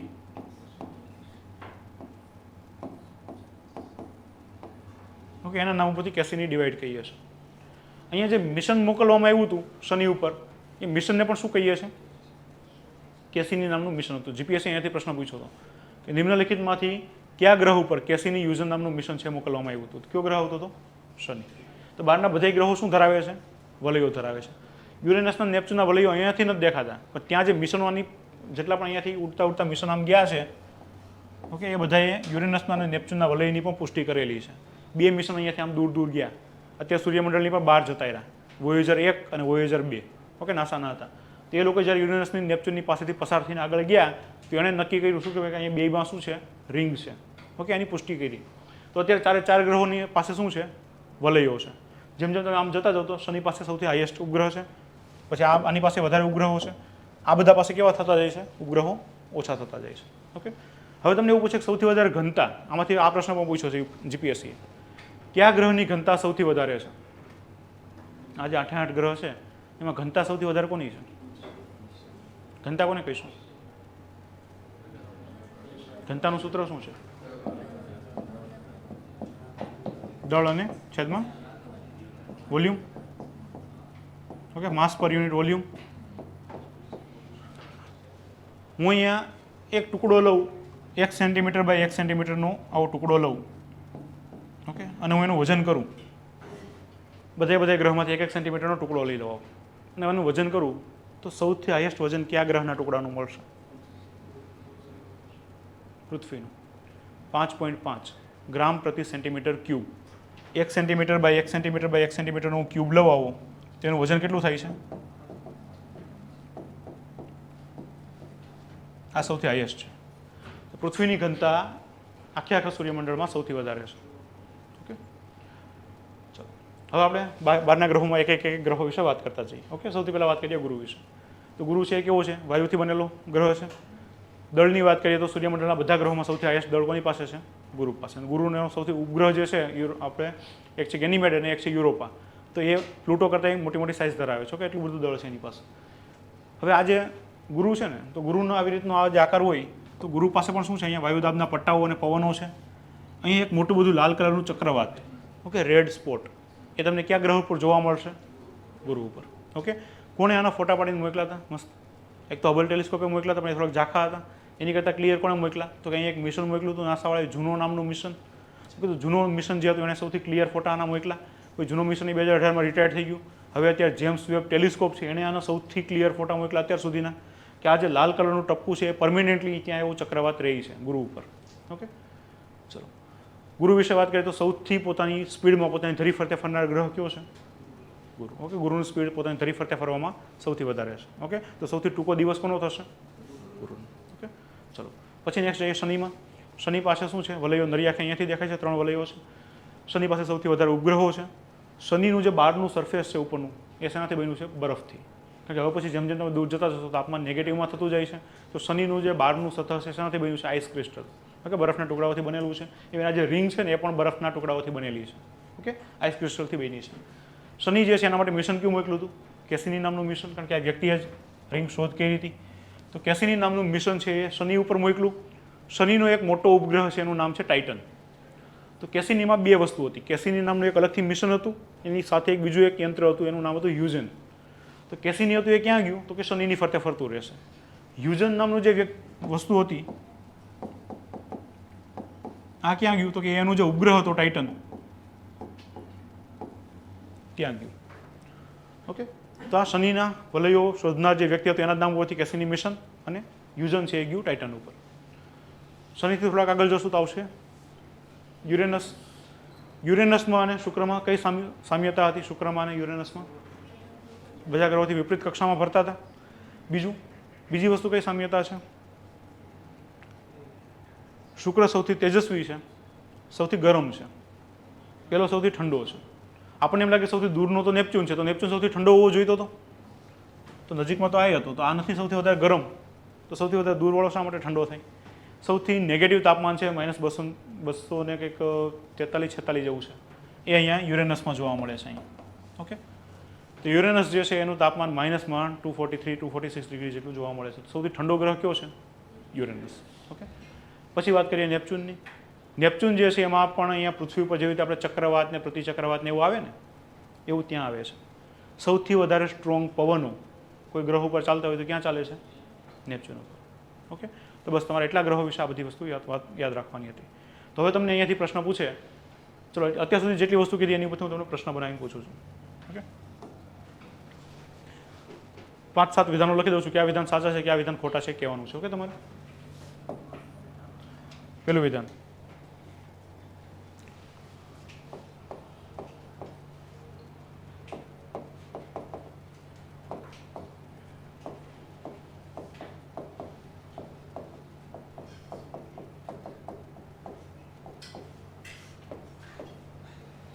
બીજું વિધાન,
સૌથી પહેલાં ગુરુ સૌથી વધારે ઘનતા ધરાવતો ગ્રહ છે.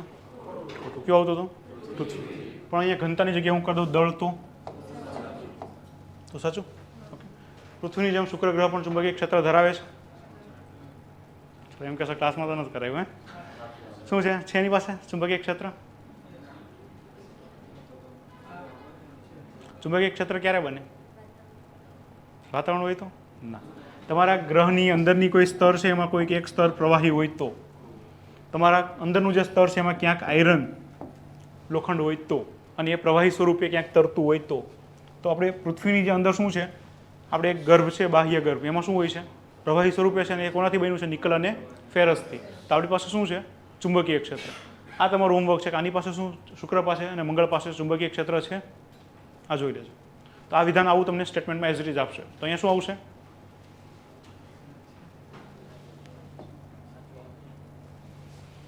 મંગળના વાતાવરણમાં મિથેન વાયુ જોવા મળે છે. ઓકે, યસ, આપણે જોયું હતું કે મિથેનના સમુદ્ર હોવાના ત્યાં સાક્ષ્યો મળ્યા છે. પૃથ્વીના ટ્વિન ગ્રહ તરીકે મંગળને શું આવશે અહીંયા? શુક્ર. ઓકે, સૌથી તેજસ્વી છે, સૌથી સુંદરી છે, એટલા માટે એને સુંદરતાની રાણી છે એના નામ ઉપરથી એને શું કહેવાય છે? વિનસ. સૌથી ઠંડો ગ્રહ નેપચ્યુન. ખોટું છે. ઓકે, અહીંયા કયો આવશે? યુરેનસ આવશે.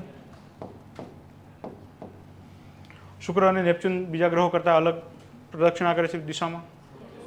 કયો આવશે અહીંયા આવશે યુરેનસ. ઓકે, તો આ રીતના વિધાનવાળા પ્રશ્નો આવશે તો થઈ જશે બધા. ચલો, તો અહીંયા આપણું જે સૂર્યમંડળ અને એના જે ગ્રહો અને સૂર્ય અને ચંદ્ર બધું અહીંયા પૂર્ણ થાય છે. ઓકે, ચલો, હવે આપણે જે નેક્સ્ટ ટોપિક શરૂ કરવાનું છે. હવે આની પછીનો ટોપિક તમારા સિલેબસમાં જે આપ્યો છે શું છે? પૃથ્વી અને એની અલગ અલગ ગતિ, જે બ્રહ્માંડમાં જે ગતિ કરે છે પૃથ્વી એ, અને બીજું છે પૃથ્વીની આંતરિક સંરચના. ઓકે, તો સેકન્ડ ટોપિક હવે આપણે એ સ્ટાર્ટ કરવાનો છે. આપણી પાસે ખાસ સમય હવે વધારે છે નહીં, તો તમને પૃથ્વીની જે ગતિ છે ને, 3 પ્રકારની ગતિ, એ ખાલી કરાવી દઉં છું. કે પૃથ્વીની આંતરિક સંરચના આગળના લેક્ચરમાં જોઈશું. ઓકે, ચલો, તો સૌથી પહેલાં આપણે પૃથ્વીની ગતિ વિશે વાત કરીએ. તો પૃથ્વી જે છે એની 3 પ્રમુખ ગતિ છે.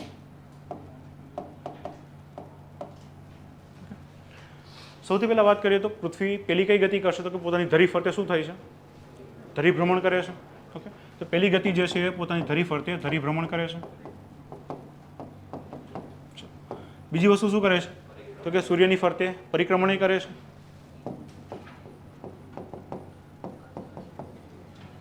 ત્રીજી વસ્તુ શું કરે છે?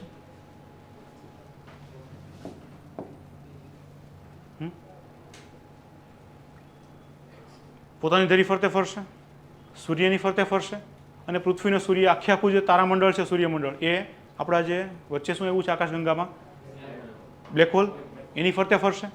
તો એ જે છે શું કરે છે? ગેલેક્ટિક મુવમેન્ટ કરે છે. આપણા બ્રહ્માંડની અંદર જે ગતિ કરે એને ગેલેક્ટિક મુવમેન્ટ કહેવાય, અથવા તો કોસ્મિક ગતિ કહેવાય. ઓકે,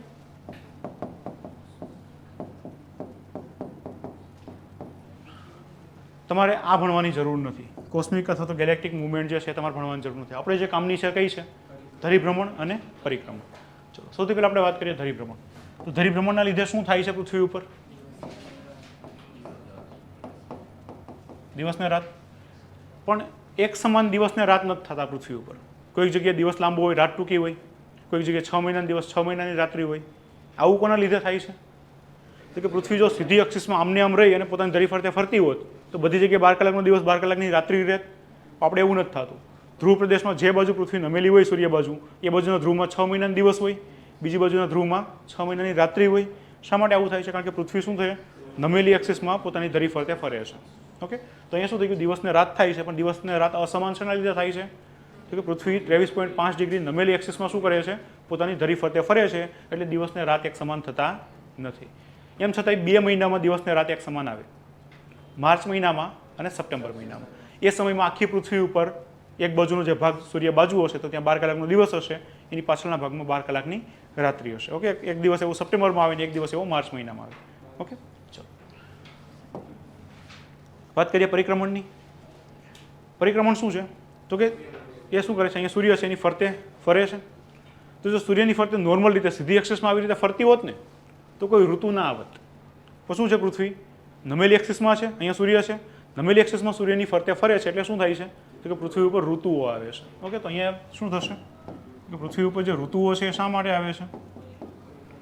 કારણ કે પૃથ્વી જે છે એ સૂર્યની ફરતે પરિક્રમણ કરે છે. ઋતુ આવવા પાછળનું એક કારણ શું છે? કે પૃથ્વી જો સીધી એક્સિસમાં રહીને પરિક્રમણ કરતી હોત તો ઋતુ ના આવત. ત્રાસી એક્સિસમાં ઝૂકેલી એક્સિસમાં એ સૂર્યની ફરતે ફરે છે એટલે શું આવે છે? ઋતુ આવે છે. ઓકે, ચલો. તો આ જે પરિક્રમણ છે એની વિશે આપણે થોડુંક ડિટેલમાં જોઈએ. આ સૂર્ય છે, આપણી પૃથ્વી છે. આ જે છે ને એની નોર્મલ સીધી એક્સિસ હતી. પૃથ્વી કેટલી ડિગ્રીએ ઝૂકેલી એક્સિસમાં ફરે છે? 23.5. તો એક પોઝિશન આવી આવશે સૂર્યની કમ્પેરમાં. હવે પૃથ્વી ત્યાંથી આ બાજુ આવી ગઈ, આવું આવશે. ત્યાંથી પછી પાછું આ બાજુ આવશે, અહીંયા, ત્યાંથી અહીંયા આવશે આ બાજુ.